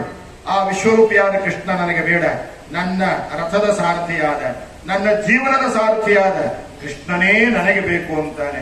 ಅಂದ ಮೇಲೆ ಅಂತಹ ದೇವತೆಗಳಿಗೇನೆ ಈ ಕಣ್ಣಿನಿಂದ ದೇವರನ್ನು ನೋಡ್ಲಿಕ್ಕಾಗಲ್ಲ ಅಂದ ಮೇಲೆ ಮನ ವಚನಕ್ಕೆ ದೂರ. ಮನ ವಚನಕ್ಕೆ ದೂರ ಅಲ್ಲ, ಮನ ವಚನಕ್ಕೆ ಅತಿ ದೂರ. ಮನಸ್ಸು ಎಷ್ಟಿದೆ ಅಚ್ಚರ, ನಮಗಂತೂ ಗಂಗಾವತಿ ಒಳಗಿರೋರಿಗಂತೂ ಮನಸ್ಸು ಒಂದೇ ಇದೆ. ಬಾಗಲಕೋಟೆ ಒಳಗಿರುವವರಿಗೆ ಎಷ್ಟು ಹೋಗೋದು ನಮಗೆ ಗೊತ್ತಿಲ್ಲ ಅಂತಂದ್ರೆ ಜಗನ್ನಾಥ ದಾಸರು ಹೇಳ್ತಾರ, ಉಪನಿಷತ್ತು ಹೇಳ್ತಾ ಇದೆ ಮನಸ್ಸು ಒಂದೇ ಇಲ್ಲಪ್ಪ. ಮನಸ್ಸು ಬುದ್ಧಿ ಚಿತ್ತ ಚೇತನ ಅಹಂಕಾರ ಪ್ರಭೇದಾತ್ಮಕವಾದದ್ದು ಮನಸ್ಸು. ಹಾಗಾಗಿ ಆ ಮನಸ್ಸು ವಚನ ಅಂದ್ರೆ ಮಾತು, ಇದಕ್ಕೆ ಭಗವಂತ ದೂರ ಅಲ್ಲ, ಅತಿ ದೂರ. ಹೇಗೆ ಅಂತ ಕೇಳಿದ್ರೆ ಮನೋನಿಯಾಮಕರು ಯಾರು? ಗರುಡ ಶೇಷರುದ್ರರು. ವಚನಾಭಿಮಾನಿ ಯಾರು? ಪಾರ್ವತಿ ದೇವಿ ಅಗ್ನಿದೇವರು, ಇವರೆಲ್ಲರೂ ಕೂಡ. ಹಾಗಾಗಿ ಏನಾಯಿತು, ಉಪನಿಷತ್ತು ನಿರೂಪಣೆಯನ್ನ ಮಾಡ್ತಾ ಇದೆ. ಉಪನಿಷತ್ ಭಾಷ್ಯದಲ್ಲಿ ಇದನ್ನ ನಿರೂಪಣೆಯನ್ನ ಮಾಡ್ತಾರೆ, ಮನ ವಚನಕ್ಕೆ ಅತಿ ದೂರ ಅಂತ ಕೇಳಿದಾಗ ಏನಾಯ್ತು, ಮನೋಭಿಮಾನಿಗಳು ಗರುಡದೇವರು. ಗರುಡದೇವರಿಗೆ ಏನಾಯ್ತು ಅಂತ ಕೇಳಿದ್ರೆ ಪರಮಾತ್ಮನನ್ನು ಹೊತ್ತುಕೊಂಡು ಹೋಗ್ತಾ ಇದ್ದಾರಲ್ಲ, ಗರುಡ ವಾಹನ ಸ್ವಾಮಿ ಗೋವಿಂದ ಅಂತ ಹೇಳ್ತೇವಲ್ಲ. ಹಾಗಾಗಿ ಗರುಡ ದೇವರಿಗೆ ಏನ್ ಹೆಸರು? ಸುಪರ್ಣ ಅಂತ ಹೆಸರು. ಯಾಕೆ? ಪರ್ಣ ಅಂದ್ರೆ ರೆಕ್ಕೆ, ಸುಪರ್ಣ ಅಂದ್ರೆ ಪರಮಾತ್ಮನನ್ನು ಹೊತ್ತುಕೊಂಡು ಹೋಗುವಂತಹ ರೆಕ್ಕೆ ಇದೆ ಅನ್ನೋದಕ್ಕೋಸ್ಕರವಾಗಿ ಅವರಿಗೆ ಸುಪರ್ಣ ಅಂತ ಹೆಸರು. ಅರ್ಥ ತಿಳ್ಕೊಳ್ಳಿ, ಯಾಕೆ ಸುಪರ್ಣ ಅಂತ ಹೆಸರು? ಪರ್ಣ ಅಂದ್ರೆ ರೆಕ್ಕೆ, ಸುಪರ್ಣ ಸೂಪರ್ ಪರ್ಣ, ಒಳ್ಳೆ ಪರ್ಣ, ಒಳ್ಳೆ ರೆಕ್ಕೆ. ಯಾಕೆ ಅಂದ್ರೆ ಪರಮಾತ್ಮನನ್ನು ಹೊತ್ತುಕೊಂಡು ಹೋಗ್ತಾರೆ ಅನ್ನೋದಕ್ಕೋಸ್ಕರವಾಗಿ. ಹಾಗಾದ್ರೆ ಇಡೀ ಜಗತ್ತಿನ ಧಾರಣೆ ಮಾಡುವ ದೇವರನ್ನ ಗರುಡ ದೇವರಿಗೆ ಹೊರೋದಕ್ಕೆ ಸಾಧ್ಯವೇ? ಇಲ್ಲ. ಹಾಗಾಗಿ ಏನಾಯ್ತು ಅಂದ್ರೆ ಗರುಡ ದೇವರಿಗೆ ಹೊತ್ತುಕೊಂಡು ಹೋಗ್ಲಿಕ್ಕಾಗುವುದಿಲ್ಲ ಅನ್ನೋದಕ್ಕೋಸ್ಕರವಾಗಿ ಭಗವಂತ ಸುಪರ್ಣ ನಾಮಕನಾದ ಗರುಡ ದೇವರಲ್ಲಿ ಸುಪರ್ಣ ಎನ್ನುವ ಹೆಸರಿನಿಂದ ಒಳಗೆ ಇದ್ದಾನೆ. ಸುಪರ್ಣ ನಾಮಕನಾದ ಗರುಡ ದೇವರಲ್ಲಿ ಸುಪರ್ಣ ಅನ್ನುವ ಹೆಸರಿನಿಂದ ಭಗವಂತ ಒಳಗೆ ಇದ್ದಾನೆ. ಗೊತ್ತಾಯ್ತಾ? ಹಾಗಾಗಿ ಗರುಡ ದೇವರೇನ್ ಮಾಡ್ತಾರೆ, ದೇವರನ್ನು ಹೊತ್ತುಕೊಂಡು ಹೋಗ್ತಾರೆ. ಹೊತ್ತುಕೊಂಡು ಹೋಗುವಾಗಲೂ ಕೂಡ ನಾನು ದೇವರನ್ನು ಹೊತ್ಕೊಂಡು ಹೋಗ್ತೇನೆ ಅಂತ ಅಹಂಕಾರ ಬರಬಾರ್ದು ಅಂತ ಆ ಪರ್ಣ ಇದೆಯಲ್ಲ, ರೆಕ್ಕೆ ಇದೆಯಲ್ಲ, ಆ ರೆಕ್ಕೆಯಿಂದ ಏನ್ ಮಾಡ್ತಾರೆ, ವೇದ ಪಾರಾಯಣ ಮಾಡ್ತಾರೆ. ಸರಿನಾ? ಇಷ್ಟಾದ್ರೂ ಕೂಡ ಒಂದು ಕ್ಷಣ ಗರುಡ ದೇವರಿಗೆ ಏನ ಬಂತು, ನಾನು ದೇವರನ್ನು ಹೊತ್ತುಕೊಂಡು ಹೋಗ್ತಾ ಇದ್ದೇನೆ ಅನ್ನೋ ಅಹಂಕಾರ ಬಂದು ಬಿಡ್ತು. ಬಂದಾಗ ಭಗವಂತ ಏನ್ ಮಾಡಿದ, ಭಾರಾಗಿಬಿಟ್ಟ. ಭಾರಾದಾಗ ಕುಸಿದು ಬಿಟ್ರು ಯಾರು? ಗರುಡ ದೇವರು.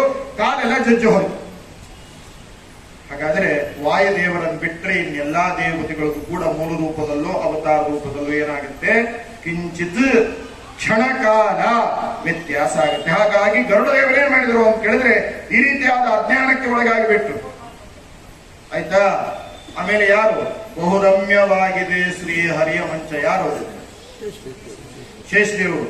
ಶೇಷದೇವರು ನಿರಂತರವಾಗಿ ಏನ್ ಮಾಡ್ತಾರೆ, ಕೃತ್ತಿವಾಸನೆ ಹಿಂದೆ ನೀನಲ್ವತ್ತು ಕಲ್ಪ ಸಮೀರನಲ್ಲಿ ಶಿಷ್ಯತ್ವ ವಹಿಸಿ ಅಖಿಲಾಗಮಾತ ಗಳೋದಿ ಜನದಿಯುಳು 10 ಕಲ್ಪದಿ ತಪವ ಗೈದಾದಿತ್ಯರುಳು ಉತ್ತಮ ನೆನಿಸಿ ಪುರುಷೋತ್ತಮನ ಪರ್ಯಂಕ ಪದವೈದಿದೆಯೋ ಮಹಾದೇವ. ಪುರುಷೋತ್ತಮನ ಪರ್ಯಂಕ ಪದವೈದಿದೆಯೋ ಮಹಾದೇವ. 50 ಕಲ್ಪ ಸಾಧನೆಯನ್ನ ಮಾಡಿ, ಅಧ್ಯಯನವನ್ನ ಮಾಡಿ, ಪರಮಾತ್ಮನ ಹಾಸಿಗೆಯಾಗಿ ಮಲಗುವ ಸೇವೆಯನ್ನು ಪಡ್ಕೊಂಡಿದ್ದಾರೆ ಶೇಷದೇವರು. ಅಂತಹ ಶೇಷದೇವರು ಬಲರಾಮನಾಗಿ ಅವತಾರ ಮಾಡಿದ್ದಾರೆ. ಬಲರಾಮನಾಗಿ ಅವತಾರ ಮಾಡಿದಾಗ ಏನಾಯ್ತು, ಶಮಂತಕ ಮಣಿ ಗಲಾಟೆ ಆಯಿತು. ಶಮಂತಕ ಮಣಿ ಗಲಾಟೆ ಆದ್ರೆ ಏನಾಯ್ತು, ವೇದಾಭಿಮಾನಿ ದೇವತೆಗಳು, ಮನೋನಿಯಾಮಕ ದೇವತೆಗಳು ಯಾರು? ಶೇಷದೇವರು. ಶೇಷದೇವರು ಕೂಡ ಏನ್ ತಿಳ್ಕೊಂಡ್ಬಿಟ್ರು, ಕೃಷ್ಣನೇ ಯಾಕೆ ಶಮಂತಕ ಮಣಿಯನ್ನ ಕದ್ದಿರಬಾರದು. ಇದೇ ಮನ ವಚನಕ್ಕೆ ಅತಿ ದೂರ. ಮನೋನಿಯಾಮಕರಾದ ರುದ್ರದೇವರು, ಮನೋನಿಯಾಮಕರಾದ ಶೇಷದೇವರು, ಮನೋನಿಯಾಮಕರಾದ ಗರುಡದೇವರು ಮನೋನಿಯಾಮಕರಾದ ಗರುಡ ದೇವರು ಮೊದಲೇ ಹೇಳಿದೆ. ಮನೋನಿಯಾಮಕರಾದ ಶೇಷ ದೇವರು ಬಲರಾಮ ದೇವರಾದಾಗ ಏನ್ ಮಾಡಿದ್ದಾರೆ, ಈ ರೀತಿಯಾದ ಉಪಚಾರ ಮಾಡಿದ್ದಾರೆ. ಇನ್ನೊಂದು ಉಪಚಾರ ಮಾಡಿದ್ರು. ರುಕ್ಮಿಣಿ ದೇವಿ ಏನ್ ಮಾಡಿದ್ದು, ಪತ್ರ ಕೊಟ್ಲು. ಆ ಪತ್ರ ತಗೊಂಡು ಏನ್ ಮಾಡಿದ, ಬ್ರಾಹ್ಮಣ ಬಂದ ಮೇಲೆ ಏನ್ ಮಾಡಿದ್ರು, ಕೃಷ್ಣ ಅದನ್ನ ನೋಡಿ ಗಡಿಬಿಡಿಗಾಯ್ತು. ಇನ್ ತಡ ಮಾಡಬಾರ್ದಪ್ಪ, ಅಲ್ಲಿ ಏನಾದ್ರೂ ಗಲಾಟೆ ಆದೀತು ಅಂತ ಏನ್ ಮಾಡ್ತಾನೆ ಕೃಷ್ಣ, ಬ್ರಾಹ್ಮಣನನ್ನ ರಥದಲ್ಲಿ ಕೂಡಿಸಿಕೊಂಡು ಹೊರಟೇ ಬಿಡ್ತಾನೆ. ಹೋಗುವಾಗ ಪ್ರತಿ ಸಲ ಕೃಷ್ಣ ಏನ್ ಮಾಡ್ತಾ ಇದ್ದ, ಎಲ್ಲೇ ಹೋಗ್ಬೇಕಾದ್ರೆ ಅಣ್ಣಯ್ಯ ಬಲರಾಮ ಹೋಗಿ ಬರ್ತೀನಿ ಅಂತ ಹೇಳ್ತಿದ್ದ. ಇವಾಗ ಹೇಳಲಿಲ್ಲ, ಹಾಗೆ ಹೊರಟು ಬಿಟ್ಟ. ಆವಾಗ ಬಲರಾಮ ದೇವರೇನ್ ತಿಳ್ಕೊಂಡ್ರು ಅಂದ್ರೆ, ಕೃಷ್ಣ ನನಗೆ ಹೇಳದೆ ಹೋಗಿದ್ದಾನೆ. ಯಾವುದೋ ಒಬ್ಬ ಪಂಜ ಉಟ್ಕೊಂಡು ಬ್ರಾಹ್ಮಣ ಬಂದಿದ್ದ, ಈ ಪಂಜ ಉಟ್ಕೊಂಡು ಬ್ರಾಹ್ಮಣರು ನಂಬಾರ್ದು, ಯಾವಾಗ ಹೆಂಗಾಗ್ತದೆ ಹೇಳಿ ಬರಂಗಿಲ್ಲ. ಹಂಗಾಗಿ ಪಂಜ ಉಟ್ಕೊಂಡು ಬ್ರಾಹ್ಮಣ ಬಂದಿದ್ದ, ಅವನ್ ರಥದಲ್ಲಿ ಕೂಡಿಸ್ಕೊಂಡು ಹೋದ. ಹಾಗಾಗಿ ಕೃಷ್ಣನಿಗೇನಾದ್ರೂ ಅಪಾಯವಾಗಬಹುದು ಅಂತ ದೊಡ್ಡ ಯಾದವ ಸೈನ್ಯವನ್ನು ತಗೊಂಡು ಏನು ಮಾಡ್ತಾನೆ ಬಲರಾಮ ಹೊರಟೆ. ದೇವರಿಗೆ ರಕ್ಷಣೆ ಕೊಡ್ಲಿಕ್ಕೆ ಯಾವ ಮೂಲೆ ಬಲರಾಮ ದೇವ. ಹಾಗಾಗಿ ಮನ ವಚನಕ್ಕೆ ಅತಿ ದೂರ. ಮನ ಅಂದ್ರೆ ಮನೋನಿಯಾಮಕರಾದ ಗರುಡ ದೇವರು, ಮನೋನಿಯಾಮಕರಾದ ಶೇಷದೇವರು, ಮನೋನಿಯಾಮಕರು ರುದ್ರದೇವರು ಏನ್ ಮಾಡಿದ್ರು, ಅಶ್ವತ್ಥಾಮಾಚಾರ್ಯರಾದಾಗ ಮಾಡಬಾರದನ್ನು ಮಾಡಿದ್ದಾರೆ. ಅಶ್ವತ್ಥಾಮಾಚಾರ್ಯರಾದಾಗ ಏನ್ ಮಾಡಿದ್ರು, ಉತ್ತರೇ ಗರ್ಭಕ್ಕೆ ಬ್ರಹ್ಮಾಸ್ತ್ರವನ್ನು ಪ್ರಯೋಗ ಮಾಡ್ತಾರೆ. ಕೃಷ್ಣ ಹೇಳ್ತಾನೆ, ಇದು ನನ್ನ ಸಂಕಲ್ಪ ಇಲ್ಲ, ನನ್ನ ಇಚ್ಛೆ ಇಲ್ಲ, ಬಿಡಬೇಡಿ ಅಂತ ಹೇಳಿದ್ರು ಕೂಡ ಬಾಣವನ್ನ ಬ್ರಹ್ಮಾಸ್ತ್ರವನ್ನ ಪ್ರಯೋಗ ಮಾಡ್ತಾರೆ. ಹಾಗಾಗಿ ಮನೋನಿಯಾಮಕರಾದ ದೇವತೆಗಳಿಗೆ ಭಗವಂತ ಅತಿ ದೂರ, ಮನ ವಚನಕ್ಕೆ ಅತಿ ದೂರ. ವಚನ ಅಂದ್ರೆ ಏನು, ಮಾತಿಗೆ ಅಭಿಮಾನಿ ಯಾರು, ಪಾರ್ವತಿ ದೇವಿ. ಮಾತಿಗೆ ಅಭಿಮಾನಿ ಯಾರು, ಅಗ್ನಿದೇವ. ಸರಿನಾ? ಒಮ್ಮೇನಾಯ್ತು, ದೇವತೆಗಳಲ್ಲೆಲ್ಲ ಸ್ಪರ್ಧೆ ಬಂತ್ರಿ. ಸ್ಪರ್ಧೆ ಈ ಕೆಲವೊಮ್ಮೆ ಆಗತ್ ನೋಡ್ರಿ, ರಾಯರ ಆರಾಧನೆ ಆಯ್ತು ಅಥವಾ ಒಂದು ವಾರದ ತನಕ ಕಾರ್ಯಕ್ರಮ ಆಯ್ತು, ರಾಯರ ಆರಾಧನೆ ಆಯ್ತು, ಅದು 3 ದಿವಸ ನಡೆಯುವುದು. ಹೀಗೆಲ್ಲ ಬಹಳ ದಿವಸದ ಕಾರ್ಯಕ್ರಮ ಆದ್ಮೇಲೆ ಕೆಲವೊಮ್ಮೆ ಹಂಗಾಗ್ತದೆ. ನಾ ಹೋಗಿದ್ದಿಲ್ಲ ಅಂದ್ರೆ ಆರಾಧನೆ ಆಗ್ತಿತ್ತೇನು, ನಾ ಮಾಡ್ಲಿಲ್ಲ ಅಂದ್ರೆ ಆಗ್ತಿತ್ತೇನು, ನಾ ಅಕ್ಕಿ ಚೀಲ ಇಷ್ಟು ಸಂಗ್ರಹ ಮಾಡೀನಿ, ನಾ ಬೆಳೆ ಅಷ್ಟು ಮಾಡೀನಿ, ನಾ ಆಹಾರ ಅಷ್ಟು ಕೊಡಿಸೀನಿ, ನಾ ಇಷ್ಟು ಕೊಡಿಸೀನಿ. ದೇವರ ಕರ್ತ ನಾ ಮಠಕ್ಕೆ ಹೋಗಿದ್ದಿಲ್ಲ ಅಂದ್ರೆ ಆರಾಧನೆ ಆಗ್ತಿರ್ಲಿಲ್ಲ. ಹಂಗೆಲ್ಲ ಬರ್ತಾವೆಲ್ಲ ಮಾತು, ಹೌದಲ್ಲೋ? ಹಂಗ ದೇವತೆಗಳಲ್ಲಿ ನಾ ಹೆಚ್ಚು ಅಂತ ಆಯ್ತು. ಅವಾಗ ಬ್ರಹ್ಮದೇವರು ಒಂದು ವ್ಯವಸ್ಥೆ ಮಾಡಿದ್ರು. ಏನ್ ಅಡ್ಡೆ ಇಲ್ರಪ್ಪ, ನೀವು ಬಹಳ ಚಲೋ ಇದ್ದೀರಿ, ಅಡ್ಡೆ ಇಲ್ಲ. ಅವಾಗ ಬ್ರಹ್ಮದೇವರು ಏನ್ ಮಾಡಿದ್ರು, ದೇವತೆಗಳನ್ನು ಕರೆದು ಏನ್ ಮಾಡಿದ್ರು, ಅಗ್ನಿ ಬಾರಪ್ಪ ಅಂತ ಕರೆದ್ರು. ಅಗ್ನಿ ಮಾತಿನ ದೇವತೆ, ಅಗ್ನಿಯನ್ನು ಕರೆದು ಏನ್ ಮಾಡಿದ್ರು, ಏನಪ್ಪ ನಿನ್ನ ಸಾಮರ್ಥ್ಯ ಅಂತ ಕೇಳಿದ್ರು ಅಗ್ನಿಗೆ. ಅಗ್ನಿ ಹೇಳಿದ, ಅಡ್ಡಿ ಇಲ್ಲ, ನಾನು ಮನಸ್ಸು ಮಾಡಿದ್ರೆ ಇಡೀ ಪ್ರಪಂಚವನ್ನೇ ಒಂದು ಕ್ಷಣ ಮಾತ್ರದಲ್ಲಿ ಸುಟ್ಟು ಹಾಕ್ತೇನೆ, ಒಂದು ಕ್ಷಣದಲ್ಲಿ ಇಡೀ ಪ್ರಪಂಚವನ್ನು ಸುಟ್ಟು ಹಾಕ್ತೇನೆ ಅಂತ ಹೇಳಿದ ಅಗ್ನಿ. ಬ್ರಹ್ಮದೇವರಂದ್ರು, ಸದ್ಯಕ್ಕೇನು ಬೇಡ, ಇಲ್ಲಿ ಒಂದು ಒಣ ಹುಲ್ಲು ಇಟ್ಟೀನಿ, ದರ್ಭ ಇಟ್ಟೀನಿ, ಅದನ್ನು ಸುಡು ನೋಡೋಣ ಆಯ್ತು. ಅಗ್ನಿ ದೇವರು ತಿಪ್ಪರ್ಲಾಗ ಹಾಕಿದ್ರು ಕೂಡ ಆ ಒಂದು ಹುಲ್ಲನ್ನ ಸುಡ್ಲಿಕ್ಕಾಗಲಿಲ್ಲ, ಸಣ್ಣ ಮುಖ ಮಾಡ್ಕೊಂಡು ಹೊರಟೋದ್ರು. ಹಾಗಾಗಿ ವಚನಕ್ಕೆ ಅತಿ ದೂರ. ವಚನಾಭಿಮಾನಿಯಾಗಿರ್ತಕ್ಕಂತಹ ಯಾರಿಗೆ, ಅಗ್ನಿದೇವರಿಗೆ ಅಹಂಕಾರ ಪ್ರವೇಶವಾದರೆ ದೂರ. ಮನ ವಚನಕ್ಕೆ ಅತಿ ದೂರ. ವಚನ ಅಂದ್ರೆ ಮಾತಿಗೆ ಅಭಿಮಾನಿ ಯಾರು, ಪಾರ್ವತಿ ದೇವಿ. ಒಮ್ಮೆ ಆಯ್ತು, ಚಿತ್ರಕೂಟ ಪರ್ವತದಲ್ಲಿ ರಾಮದೇವರಿದ್ದಾರೆ. ಅವಾಗ ಏನಾಯ್ತು ಅಂದ್ರೆ, ಮೇಲೆ ಕೈಲಾಸದಲ್ಲಿ ಪಾರ್ವತಿ ದೇವಿ ರುದ್ರದೇವರಿಗೆ ಹೇಳ್ತಾ ಇದ್ದಾಳೆ, ಅಯ್ಯೋ ಪಾಪ, ರಾಮದೇವರು ಸೀತೆಯನ್ನ ಕಳ್ಕೊಂಡು ಸುಮ್ಮನೆ ಮಂಕಾಗಿ ಕೂತಿದ್ದಾರೆ, ದುಃಖ ಆಗಿದೆ ಅಂತ ಪಾರ್ವತಿ ದೇವಿ ಪರಶಿವನಿಗೆ ಹೇಳಿದ್ರು. ಅವಾಗ ಪರಶಿವ ಹೇಳಿದ, ಹಾಗಲ್ಲಮ್ಮ, ವಾಸ್ತವಿಕವಾದದ್ದು ಹಾಗಲ್ಲ, ಲೀಲಾ ವಿನೋಸ ಸ್ವಾಮಿ ಅವನು. ರಾಮ ಅನ್ನೋ ಹೆಸರೇನೆ ಆನಂದಪೂರ್ಣ, ಸುಖಪೂರ್ಣ ಅಂತವನಿಗೆ ದುಃಖ ಎಲ್ಲಿ? ಸೀತೆಯನ್ನ ಕಳ್ಕೊಂಡೇ ಇಲ್ಲ, ಸೀತೆಯನ್ನ ಕಳ್ಕೊಂಡದ್ದು ನಾಟಕ, ಸೀತೆ ವಿಯೋಗ ಅವನಿಗಿಲ್ಲ. ಅಲ್ರಿ, ಈ ನಾಟಕ ಇಲ್ಲಿವ ಅಲ್ಯಾಕ ದೇವರು ಯಾಕೆ ನಾಟಕ ಮಾಡಬೇಕು ಅಂತ ಕೇಳಿದ್ರೆ ಅದಕ್ಕೂ ಒಂದು ಕಾರಣ ಇದೆ. ಸುರಾಣಕರು ಒಂದು ದೈತ್ಯರಿದ್ದು, ಕೋಟಿ ಸಂಖ್ಯಾಕರಾದ ದೈತ್ಯರು ಅಂದ್ರೆ ತಂಪಾಡಿ ತಾವು ಸ್ನಾನ ಸಂಧ್ಯಾವಂದನೆ ಮಾಡ್ಕೊಂಡು ಜಪ ಮಾಡ್ತಾರೆ ಅಂದ್ರೆ ದೈತ್ಯರು ಅಂದ್ರೆ ಏನು ಮಾಡ್ತಾರೆ? ದೈತ್ಯರು ಹಿಂಸಾ ಕಾರ್ಯವನ್ನು ಮಾಡ್ತಾರೆ. ಹಾಗಾಗಿ ಆ ಸುರಾಣಕರು ಅನ್ನೋ ಕೋಟಿ ಕೋಟಿ ಸಂಖ್ಯಾಕರಾದ ದೈತ್ಯರು ಏನು ಮಾಡಿದ್ರು ಅಂತ ಕೇಳಿದ್ರೆ ಬ್ರಹ್ಮದೇವರನ್ನು ಕುರಿತು ತಪಸ್ಸು ಮಾಡಿ ಏನ್ ಮಾಡಿದ್ರು? ಅವಾಗ ಬ್ರಹ್ಮದೇವರು ಪ್ರಸನ್ನರಾದ್ರು. ಏನು ಬೇಕಪ್ಪ ವರ ಅಂತ ಕೇಳಿದ್ರು. ಅವಾಗ ನಮಗೆ ಸಾವು ಬರಬಾರ್ದು ಅಂತ ಬ್ರಹ್ಮದೇವರು ಅಂದ್ರು, ಅದೊಂದು ಬಿಟ್ಟು ಬೇಕಾದ್ರೆ ಬ್ರಹ್ಮ ಪದವಿಯನ್ನು ಕೇಳಿದ್ರೆ ಕೊಡ್ತೀನಿ, ಆದ್ರೆ ಸಾವು ಬರಬಾರ್ದು ಅಂತ ಕೇಳೋ ಹಾಗಿಲ್ಲ. ಅವಾಗ ಅವ್ರು ತಲೆ ಉಪಯೋಗ ಮಾಡಿದ್ರು. ಏನು ಅಂದ್ರೆ, ಬ್ರಹ್ಮದೇವರೇ, ಎಂದು ಲಕ್ಷ್ಮೀನಾರಾಯಣರಿಗೆ ವಿಯೋಗ ಆಗತ್ತೆ ಅಂದು ನಮಗ ಮರಣ ಬರಲಿ. ಲಕ್ಷ್ಮೀನಾರಾಯಣ ವಿಯೋಗ ಇಲ್ಲ, ನಮಗೆ ಮರಣ ಇಲ್ಲ. ನೋಡ್ರಿ ಎಷ್ಟು ಉಳಿಸ. ಸರಿ, ಏನ್ ಮಾಡಿದ್ರು? ಪಾರ್ವತಿ ಪಾರ್ವತಿಯಾಗಿ ಬರಲಿಲ್ಲ. ಪಾರ್ವತಿ ಏನ್ ಮಾಡಿದ್ಲು? ಚಿತ್ರಕೂಟದಲ್ಲಿ ಇರುವ ರಾಮದೇವರ ಎದುರುಗಡೆ ಸೀತೆ ರೂಪ ಧಾರಣೆ ಮಾಡ್ಕೊಂಡು ಬರ್ತಾಳೆ. ಆವಾಗ ರಾಮದೇವರು ಏನ್ ಕೇಳ್ತಾರೆ? ಹೇ ಪಾರ್ವತಿ, ನನ್ನ ಪ್ರಿಯನಾದ ಶಂಕರನನ್ನು ಬಿಟ್ಟು ಯಾಕೆ ಒಬ್ಬಳೆ ತಿರುಗಾಡ್ತಾ ಇದ್ದೀಯಾ ಅಂತ ಕೇಳಿಬಿಟ್ರು ರಾಮದೇವರು. ಆವಾಗ ಪಾರ್ವತಿ ದೇವಿಗೆ ನಾಚಿಕೆ ಆಯ್ತು. ನಾಚಿಕೆಯಾಗಿ, ಅಯ್ಯೋ ಸರ್ವಜ್ಞ ರಾಮದೇವರು ನನ್ನ ಗುರುತು ಹಿಡಿದು ಬಿಟ್ರು, ನನ್ನ ತಪ್ಪಾಯಿತು, ಹಾಗಾಗಿ ರಾಮದೇವರನ್ನ ಪರೀಕ್ಷೆ ಮಾಡಿದ ದೇಹ ಬಿಟ್ಟು ಹೋಗ್ಲಿ ಅಂತ ಹೇಳಿದ್ರು. ಹಾಗಾಗಿ ಸತೀದೇವಿಯಾದಾಗ ದೇಹ ತ್ಯಾಗವನ್ನು ಮಾಡ್ತಾರೆ. ಹಾಗಾಗಿ ಮನ ವಚನಕ್ಕೆ ಅತಿ ದೂರ ವಚನಾಭಿಮಾನಿಯಾಗಿರ್ತಕ್ಕಂತಹ ಪಾರ್ವತಿ ದೇವಿ, ಆ ಪಾರ್ವತಿ ದೇವಿಯ ಅವಳು ಕೂಡ ಏನಾದ್ಲು ಅಂತ ಕೇಳಿದ್ರೆ ಒಂದು ಕ್ಷಣ ದೇವರನ್ನ ತಪ್ಪಾಗಿ ತಿಳ್ಕೊಂಡ್ಬಿಟ್ಲು. ಆದ್ದರಿಂದ ಮನ ವಚನಕ್ಕೆ ಭಗವಂತೇನಾಗಿದ್ದಾನೆ? ದೇವತೆಗಳಿಗೇನೇ ದೂರ ಅಂದ ಮೇಲೆ ನಮ್ಮಂಥವರ ಪಾಡೇನು. ಅದಕ್ಕೋಸ್ಕರವಾಗಿ ಈ ವಿಷಯವನ್ನು ತಿಳ್ಕೊಳ್ಳೋದ್ರಿಂದ ನಾವು ಹೇಗೆ ಎಚ್ಚರಿಕೆಯಿಂದ ಇರಬೇಕು ಅನ್ನುವಂತಹ ಸಂಗತಿಯನ್ನ ಇಲ್ಲೇ ದಾಸರು ಏನು ಮಾಡ್ತಾ ಇದ್ದಾರೆ ಅಂತ ಹೇಳಿದ್ರೆ ನಿರೂಪಣೆಯನ್ನ ಮಾಡ್ತಾ ಇದ್ದಾರೆ. ಹಾಗಾಗಿ ಈ ಮನೋವಚನ ದೂರ ಅಂದ್ರೆ ದೇವತೆಗಳನ್ನ ಅಂಡರ್ ಎಸ್ಟಿಮೇಟ್ ಮಾಡಬಾರ್ದು. ಇದನ್ನು ತಿಳ್ಕೊಳ್ಳಿ. ದೇವತೆಗಳದ್ದೇ ಹೀಗಾದ್ರೆ ನಮ್ಮ ಪಾಡೇನು ಅಂತ ಹಾಗೆ ನಾವು ದೇವತೆಗಳನ್ನೇ ಎಂದೂ ಅಂಡರ್ ಎಸ್ಟಿಮೇಟ್ ಮಾಡಬಾರ್ದು. ಯಾಕೆಂದ್ರೆ ಇವತ್ತು ಸಂಸಾರದಲ್ಲಿ ಹಲಾಹಲ ಕೋಲಾಹಲ ಎಲ್ಲ ನಡೀತಾ ಇರ್ತದೆ. ಹಾಗಾದ್ರೆ ಆ ಸಂಸಾರಿಕ ಜೀವನ ಸರಿಯಾಗಿ ಆಗಬೇಕಾದ್ರೆ ಈ ಶ್ಲೋಕ ಹೇಳಬೇಕು. ಯಾವುದು? ಯಾವುದು? ಮಾತಿನ ದೇವತೆ ಪಾರ್ವತಿ ದೇವಿ, ಮನಸ್ಸಿನ ದೇವರು ರುದ್ರದೇವರು. ತಯೋಸ್ತು ಮಿತಂ ಜ್ಞಾತ್ವ ನ ದಾಂಪತ್ಯಾತ್ ವಿಹೀಯತೆ. ಇವರಿಬ್ಬರ ಸ್ಮರಣೆಯನ್ನ ಮಾಡಿದರೆ ದಾಂಪತ್ಯ ಜೀವನದಲ್ಲಿ ಹಲಾಹಲ ಕೋಲಾಹಲಗಳಿಲ್ಲ. ಆದ್ದರಿಂದ ಇಂತಹ ವಿಷಯವನ್ನ ಹೇಳ್ತಾ ಇದ್ದಾರೆ. ಮನವಚನಕ್ಕೆ ಅತಿ ದೂರ ನೆನೆವವರನ್ನು ಅನುಸರಿಸಿ ತಿರುಗುವವ.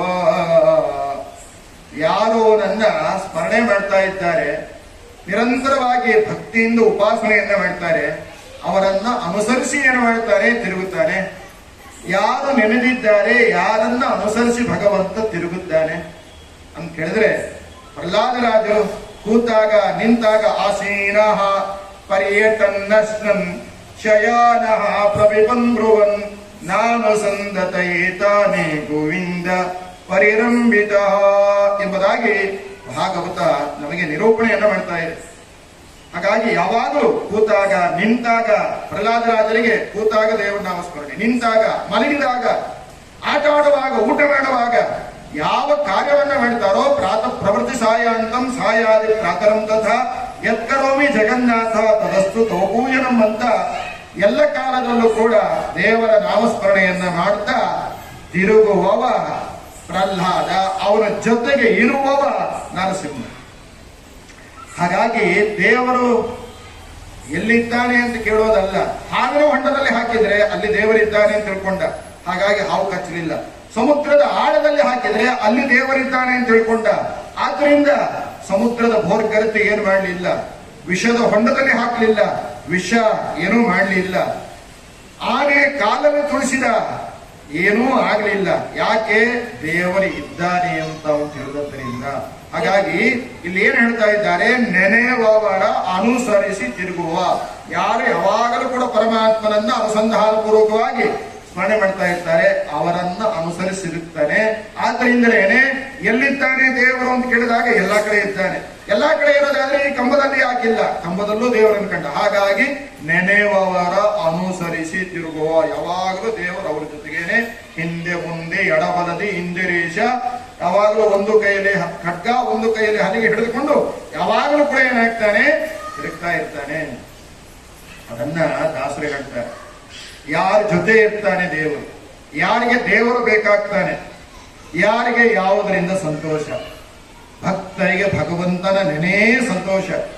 ಮನೆಯಿಂದ ಸಂತೋಷ ಕೆಲವರಿಗೆ ಲೋಕದಲ್ಲಿ, ಮನೆಯಿಂದ ಸಂತೋಷ ಕೆಲವರಿಗೆ ಲೋಕದಲ್ಲಿ, ತನಯರಿಂ ಸಂತೋಷ ಕೆಲವರಿಗೆ ಲೋಕದಲ್ಲಿ, ವನಿತೆಯಂ ಸಂತೋಷ ವನಿತೆಯಂ ಸಂತೋಷ ಕೆಲವರಿಗೆ ಲೋಕದಲ್ಲಿ, ಧನದಿಂದ ಸಂತೋಷ ಕೆಲವರಿಗೆ ಲೋಕದಲ್ಲಿ, ಇನಿತು ಸಂತೋಷ ಅವರವರಿಗಾಗಲಿ, ಇನಿತು ಸಂತೋಷ ಅವರವರಿಗಾಗಲಿ, ನಿನ್ನ ನಿನ್ನ ನೆನೆವೋ ಸಂತೋಷ, ನಿನ್ನ ನೆನೆವೋ ಸಂತೋಷ, ಎನಗಾಗಲಿ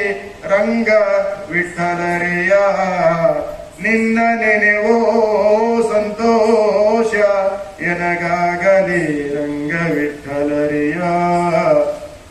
ಹಾಡಿದರೆ ಎನ್ನ ಒಡೆಯನ ಹಾಡುವೆ, ಹಾಡಿದರೆ ಎನ್ನ ಒಡೆಯನ ಹಾಡುವೆ, ಬೇಡಿದರೆ ಎನ್ನ ಒಡೆಯನ ಬೇಡುವೆ, ಒಡೆಯಗೆ ಒಡಲನು ತೋರುವೆ,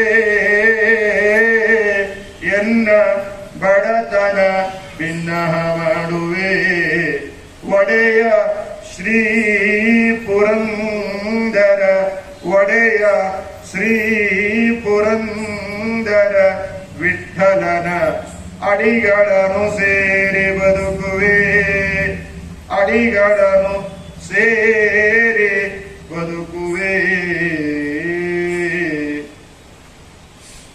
ಗಗನ ಚರವಾಹನ ಗಾಯನವ ಕೇಳುತ್ತ ದಿವೋ ಕಸರೊಡನೆ ಚರಿಸುವ ಮನೆ ಮನೆಗಳಲ್ಲಿ. ಏನು ಕಾರುಣ್ಯ! ಆ ಕಾರುಣ್ಯಕ್ಕೆ ಇನ್ನೊಂದು ದೃಷ್ಟಾಂತ ಗಗನಚರ ವಾಹನ, ಆಕಾಶದಲ್ಲಿ ವಾಯುವಾಹನನಾಗಿ, ಗರುಡವಾಹನನಾಗಿ, ಶೇಷವಾಹನನಾಗಿ ಸಂಚಾರ ಮಾಡುವ, ಆದರೆ ಸಾಮಾನ್ಯ ಮನುಷ್ಯರು ಮಾಡುವ ಸ್ತೋತ್ರವನ್ನ ಕೇಳ್ತಾನಲ್ಲ, ಇದೇ ಅವನ ಕಾರುಣ್ಯ. ನಾವು ಹೇಳುವ ಸ್ತೋತ್ರವನ್ನ ಕೇಳಬೇಕು ಅಂತ ಅವನಿಗೆ ನೇಮ ಇದೆ, ಆದ್ರೆ ಇದು ಅವನ ಕಾರುಣ್ಯ. ಕರುಣೆಯಿಂದ ಅವನೇನ್ ಮಾಡ್ತಾನೆ, ನಾವು ಮಾಡುವ ಸ್ತೋತ್ರವನ್ನ ಕೇಳ್ತಾನೆ. ಯಾಕೆ? ಘನ ಮಹಿಮ ಗಾಂಗೇಯ ವ್ರತ. ನೋಡ್ರಿ, ಒಂದಕ್ಕೂ ಒಂದಕ್ಕೂ ಏನ್ ಅರ್ಥ? ಘನ ಮಹಿಮ ಗಾಂಗೇಯ ವ್ರತ ಅಂದ್ರೆ ಪ್ರಶ್ನೆಯೂ ಅಲ್ಲದೆ ಉತ್ತರ ಒಂದದೇ. ಘನ ಮಹಿಮನಾದರೂ ಕೂಡ ಗಾಂಗೇಯ ವ್ರತ. ಗಂಗಾಪುತ್ರನಾದ ಭೀಷ್ಮ ಸ್ತೋತ್ರ ಮಾಡಿದ್ದಕ್ಕೆ ಏನ್ ಮಾಡಿದ? ಆಲಿಸಿದ. ಮುಂದೆ ಅದನ್ನೇ ಹೇಳ್ತಾರೆ. ಗಂಗಾಪುತ್ರ ಭೀಷ್ಮಾಚಾರ್ಯರು ಎಷ್ಟು ವರ್ಷ ಬದುಕಿದ್ರು? 800 ವರ್ಷ ಬದುಕಿದ್ರು. 800 ವರ್ಷ ಬದುಕಿದರೆ ಓದಿದ್ದೆಷ್ಟು? 575 ವರ್ಷ. ಅದು ಯಾವುದರಲ್ಲಿ? ಕಾನ್ವೆಂಟ್ ಶಾಲೆಯಲ್ಲಿ ಅಲ್ಲ. ಎಲ್ಲಿ? ಭಗವಂತನ ದಶಾವತಾರಗಳಲ್ಲಿ 6ನೇ ಅವತಾರ ಯಾವುದು? ಪರಶುರಾಮ ಅವತಾರ. ಪರಶುರಾಮ ದೇವರ ಬಳಿಯಲ್ಲಿ, ದೇವ ಗುರುಗಳಾದ ಬೃಹಸ್ಪತ್ಯಾಚಾರ್ಯರ ಬಳಿಯಲ್ಲಿ 575 ವರ್ಷ ಅಧ್ಯಯನ ಮಾಡಿದ ಮಹಾನುಭಾವರು ಏನ್ ಮಾಡಿದ್ರು? ಸಭಾಪರ್ವದಲ್ಲಿ ಇದು ಧರ್ಮವೋ ಅಧರ್ಮವೋ ಅಂತ ಹೇಳಿದಾಗ ಕೈ ಚೆಲ್ಲಿ ಕೂತಿದ್ದಾರೆ. ಅವರ ಗುಣಗಳೂ ಇದೆ, ಅವಗುಣಗಳೂ ಇದೆ. ನಾನು ಬಾಣ ಹಿಡಿಯೋದಿಲ್ಲ, ಶಸ್ತ್ರ ಹಿಡಿಯೋದಿಲ್ಲ ಅಂತ ಹೇಳಿದ್ರೆ ಅವನ ಕಡೆಯಿಂದ ಶಸ್ತ್ರ ಹಿಡಿಸ್ತಾರೆ. ಆದರೆ ಭಕ್ತ ಪ್ರಿಯ ಭಗವಂತ, ಕರುಣಾ ಸಮುದ್ರ ಭಗವಂತ ಏನು ಮಾಡಿದ ಅಂತ ಕೇಳಿದ್ರೆ ಅವರ ಅವಗುಣಗಳನ್ನ ಎಣಿಸಲಿಲ್ಲ, ಗುಣಗಳನ್ನ ಮಾತ್ರ ಎಣಿಸಿದ. ಗಾಂಗೇಯ ನುತ, ಗಾಂಗೆ ಹೇಳಿರ್ತಕ್ಕಂತಹ ವಿಷ್ಣು ಸಹಸ್ರನಾಮವನ್ನೇನು ಮಾಡಿದ? ಕೇಳಿದ. ಎಲ್ಲಿ ಕೇಳಿದ? ಬಾಣದ ಹಾಸಿಗೆಯಲ್ಲಿ ಮಲಿಕೊಂಡಾನೆ. ಕೈಗೋ ಕಾಲಿಗೋ ಮುಳ್ಳಂಕರ ತೆಗೆಯೋ ತನಕ ಕಷ್ಟ ಆಗುತ್ತೆ. ಹಾಗಾಗಿ ಬಾಣಗಳ ಹಾಸಿಗೆಯನ್ನು ಮಲಿಕೊಂಡ ಅವನಿಗೆ ತನ್ನ ಅಮೃತಮಯವಾದ ಹಸ್ತದಿಂದ ಅಪಾರ ಮೌಳಿ ಪರ್ಯಂತರವಾಗಿ ಸವರಿದ. ಸಾಲದ್ದಕ್ಕೆ ಎದುರುಗಡೆ ಕೂತ. ಮತ್ತೇನು ಮಾಡಿದ? ಒಳಗಡೆ ಹೋದ. ಒಳಗಡೆ ಹೋಗಿ ಏನ್ ಮಾಡ್ತಾನೆ ಅಂತ ಕೇಳಿದ್ರೆ ಅವನು ಮಾಡಿದ ಸ್ತೋತ್ರವನ್ನ ಕೇಳಿದ್ನಲ್ವಾ, ಇದು ಕರುಣೆ ಅಂದ್ರೆ ಇನ್ನೇನು? ಮಕ್ಕಳು ಈ ಕರುಣೆಯನ್ನ ತಾಯಿ ಮೇಲೆ ಮಾಡ್ತಾವ, ತಂದೆ ಮೇಲೆ ಮಾಡ್ತಾವ, ಮಾಡ್ಲಿಕ್ಕೆ ಆಗಲ್ಲ. ಆದರೆ ಇಡೀ ಜಗತ್ತಿನ ಅನಂತ ಕೋಟಿ ಜೀವರಾಶಿಗಳಲ್ಲಿ ಭಗವಂತ ಬ್ರಾಹ್ಮಣನ ಮುಪ್ಪಿಡಿಯ ಬಳಿಗ ಕಿಲಾರ್ಥ ಕೆಟ್ಟ ಮಾತುಗಳಿಂದ ಚೈತ್ಯನ ಹೊಟ್ಟೆಯೊಳಗಿಂಬಿಟ್ಟ ಬಾಣದೊಳ್ಳಿಟ್ಟ ಭೀಷ್ಮನ ಕೆಟ್ಟ ಮಾತುಗಳಿಂದ ಚೈತ್ಯನ ಹೊಟ್ಟೆಯೊಳಗಿಂಬಿಟ್ಟ ಬಾಣದೊಳಿಟ್ಟ ಭೀಷ್ಮನ ಅವಗುಣಗಳ ಎಣಿಸಿದನೆ ಕರುಣಾಳು. ಬಾಣದೊಳಿಟ್ಟ ಭೀಷ್ಮನ ಅವಗುಣಗಳ ಎಣಿಸಿದನೆ ಕರುಣಾಳು. ನಾವು ಊಟಕ್ಕೆ ಹೋದಾಗ ಒಂದ್ ಎಲೆ ಹಿಡ್ಕೊಂಡು ಕೂತಿರ್ತೀವಿ, ಪಕ್ಕದಲ್ಲಿ ಕೂಡ್ರಿ ಅಂದ್ರೆ ನಮಗೆ ಎಷ್ಟು ಒಂದ್ಸಲ ಇನ್ಸಲ್ಟ್ ಆಗತ್ತೆ. ಆದರೆ ಅರ್ಜುನನ ಸಾರಥಿಯಾದ ಕೃಷ್ಣನಿಗೆ ಭೀಷ್ಮಾಚಾರ್ಯರು ಎಷ್ಟು ಬಾಣ ಬಿಡ್ತಾರೆ, ಮೈ ತುಂಬ ರಕ್ತ ಸೋರ್ತಾ ಇದೆ. ಬಾಣದೊಳಿಟ್ಟ ಭೀಷ್ಮನ ಅವಗುಣಗಳ ಎಣಿಸಿದನೆ. ಅವಗುಣ ಎಣಿಸ್ಲಿಲ್ಲ, ಜೊತೆಗೇನ್ ಮಾಡಿದ, ಗಂಗೆ ಅನ್ನುತ್ತ ಗಾಯನವ ಕೇಳುತ್ತ. ಗಂಗೆಯ ಭೀಷ್ಮಾಚಾರ್ಯ ಅವನ ಒಳಗಡೆ ಕೂತು ನುಡಿಸಿದವನು ಅವನೇ, ನುಡಿದವನು ಅವನೇ. ಆದ್ರೂ ಕೂಡ ಏನೂ ಗೊತ್ತಿಲ್ಲದವರಂತೆ ಭಗವಂತ ಹೇಳ್ತಾನೆ, ಅವನ ಹೇಳಿದ ಸ್ತೋತ್ರವನ್ನು ಕೇಳ್ತಾನೆ. ಇದು ಕರುಣೆ ಅಲ್ಲದೆ ಇನ್ನೇನು. ಹಾಗಾಗಿ ಅನಂತ ಗುಣಗಳಲ್ಲಿ ಒಂದು ಗುಣ ಯಾವುದು? ಕರುಣೆ. ಅದನ್ನು ಹೇಳೋದಕ್ಕೇನೆ ದಾಸರು ಕರುಣಾ ಸಂಧಿ ಮಾಡಿದ್ದಾರೆ. ಅವನ ಕರುಣೆ ಅದ್ವಿತೀಯವಾದ ಕರುಣೆ ಅನ್ನೋದಕ್ಕೆ ಎರಡನೇ ಸಂಧಿಯನ್ನು ತಂದಿದ್ದಾರೆ. ಅದಕ್ಕೆ ಹೇಳ್ತಾರೆ, ಜನಪ ಮೆಚ್ಚಿದರೀವ, ಜನಪ ಮೆಚ್ಚಿದರೆ ಈವ ಧನವಾಹನ ವಿಭೂಷಣ ತನುಮನಗಳಿದ್ದಾದರಿಂದೇನೋ ಲೋಕದಲ್ಲಿ ಅನವರತ ನೆನೆವವರ ಅನಂತಾಸನವೇ ಮೊದಲಾದ ಆಲಯದೊಳಿಟ್ಟು ಅಣುಗನಂದದವರ ವಶನಾಗುವ ಮಹಾಮಹಿಮಾ.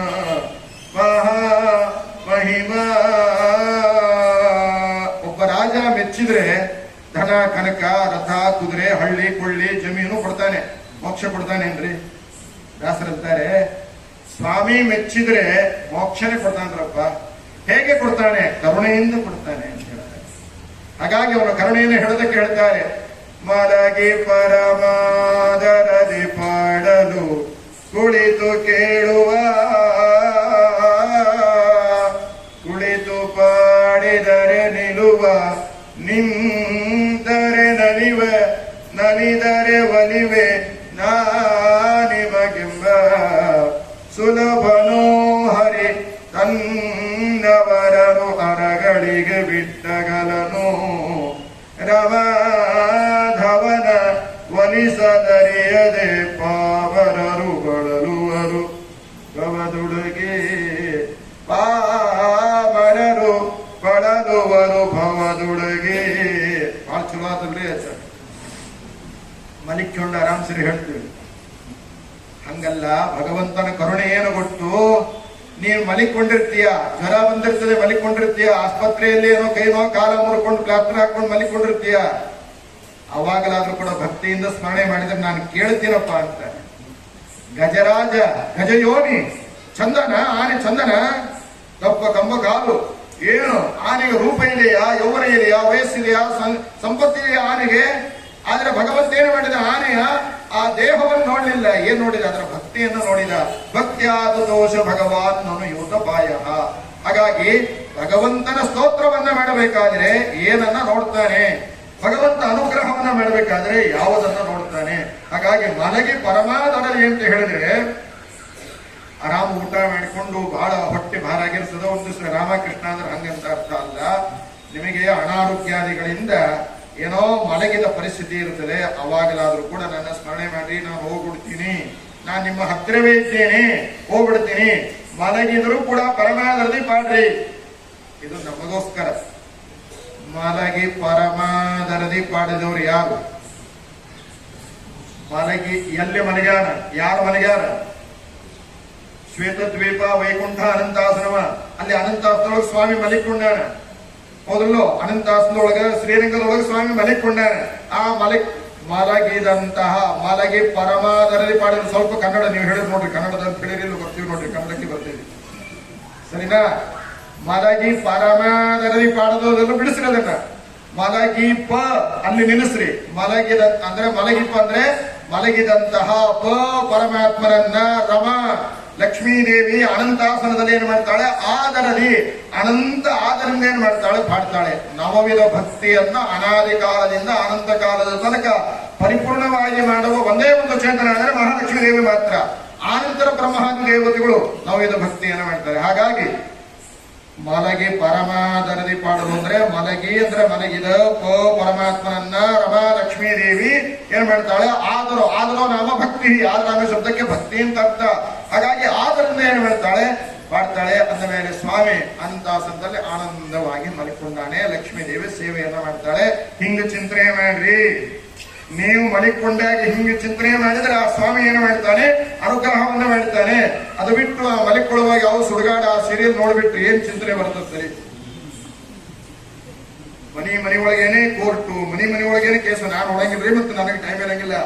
ನಮ್ಮವರೆಲ್ಲ ಹಚ್ಚಿರ್ತಾರಲ್ಲ, ನಾವು ಕೂತಿರ್ತೀವಿ, ನಾವು ಪಾಠ ಹೇಳ್ತಿರ್ತೀವಿ, ಮನಿ ಒಳಗೆ ಒದರ್ತಿರ್ತಾವ. ಆ ಮನಿ ಅಕ್ಕಿನೇ ಈಕಿನ ಕೋರ್ಟಿಗೆ ಕಳಿಸುದು, ಈಕಿ ಕೊಲೆ ಮಾಡೋ ಅನಿಸ್ಕೊಳ್ಳೋದು. ಇದನ್ನ ನೀವು ಚಿಂತನೆ ಮಾಡಿ ಮಲಿಕೊಂಡ್ರೆ ನಿಮಗೂ ಅದೇ ಕಳಿಸ್ಬಿಡ್ತದ. ಹೌದಲ್ಲೋ. ಅಂದಮೇಲೆ ಇದನ್ನ ಮಲಗಿ ಪರಮಾದರದಿ ಪಾಡಲು ಕುಳಿತು ಕೇಳುವ. ಹಾಗಾಗಿ ಮಲಗಿದ್ದಾರೆ ಪಾಪ ಭೀಷ್ಮಾಚಾರ್ಯ ಶರಪಂಜರದ ಮೇಲೆ ಪಕ್ಕದಲ್ಲೇ ಕುಳಿತು ಏನ್ ಮಾಡಿದ, ಕೇಳಿದ. ಆಮೇಲೆ ಕುಳಿತು ಪಾಡಿದ. ಯಾರು? ಧ್ರುವ. 5 ತಿಂಗಳ ತನಕ ಕುಳಿತ. 6ನೇ ತಿಂಗಳಿಗೆ ಏನ್ ಮಾಡಿದ, ಒಂಟ ಕಾಲ ಮೇಲೆ ನಿಂತು ಎದ್ದು ನಿಂತ. ಅವಾಗ ವಾಸುದೇವನಾಗಿ ಬಂದ. ಆಮೇಲೆ ನಲಿದು ಪಾಡಿದ. ಯಾರು? ಪ್ರಹ್ಲಾದ ರಾಜರು. ಎಲ್ಲಾ ಕಡೆ ನಲಿದು ಪಾಡಿದರೆ ಒಲಿವ ನಾಣಿರಮಗೆಂಬ ಅಂತ ಕಂಬನಿಂದ ಭಗವಂತ ಸತ್ಯಂ ವಿಧಾತಂ ನಿಜ ಮೃತ್ಯು ಭಾಸ್ತಂ ವ್ಯಾಪ್ತಿಂಚ ಭೂತೇಶು ಅಖಿಲೇಶು ಆತ್ಮನಃ ಅದೃಶ್ಯತಾ ತದ್ಭುತ ರೂಪಮುದ್ವಹಂ ತಂಬೆ ಸಭಾಯಾಂ ನ ಮೃಗಂ ನ ಮಾನುಷಂ ಅಂತ ಬಂದ. ಹಾಗಾಗಿ ಒಂದು ಮುಖದ ಅರ್ಥ, ಇದಕ್ಕೆ ಇನ್ನೂ ಅನೇಕ ಮುಖದ ಅರ್ಥ ಇದೆ. ಹಾಗಾಗಿ ಅದನ್ನ ಮತ್ತೆ ನಾಳೆ ದಿವಸ ನೋಡೋಣ. ಯಾಕೆ 8 ಆಯ್ತು. 8 ಯಾರ ಸಂಖ್ಯೆ? ಕೃಷ್ಣಾವತಾರದ ಸಂಖ್ಯೆ. 7 ರಾಮನ ಸಂಖ್ಯೆ, 8 ಕೃಷ್ಣನ ಸಂಖ್ಯೆ. ಹಾಗಾಗಿ 8 ಕೃಷ್ಣ ಆಯ್ತು. ಕೃಷ್ಣಾರ್ಪಣೆ ಹೇಳೋಣ.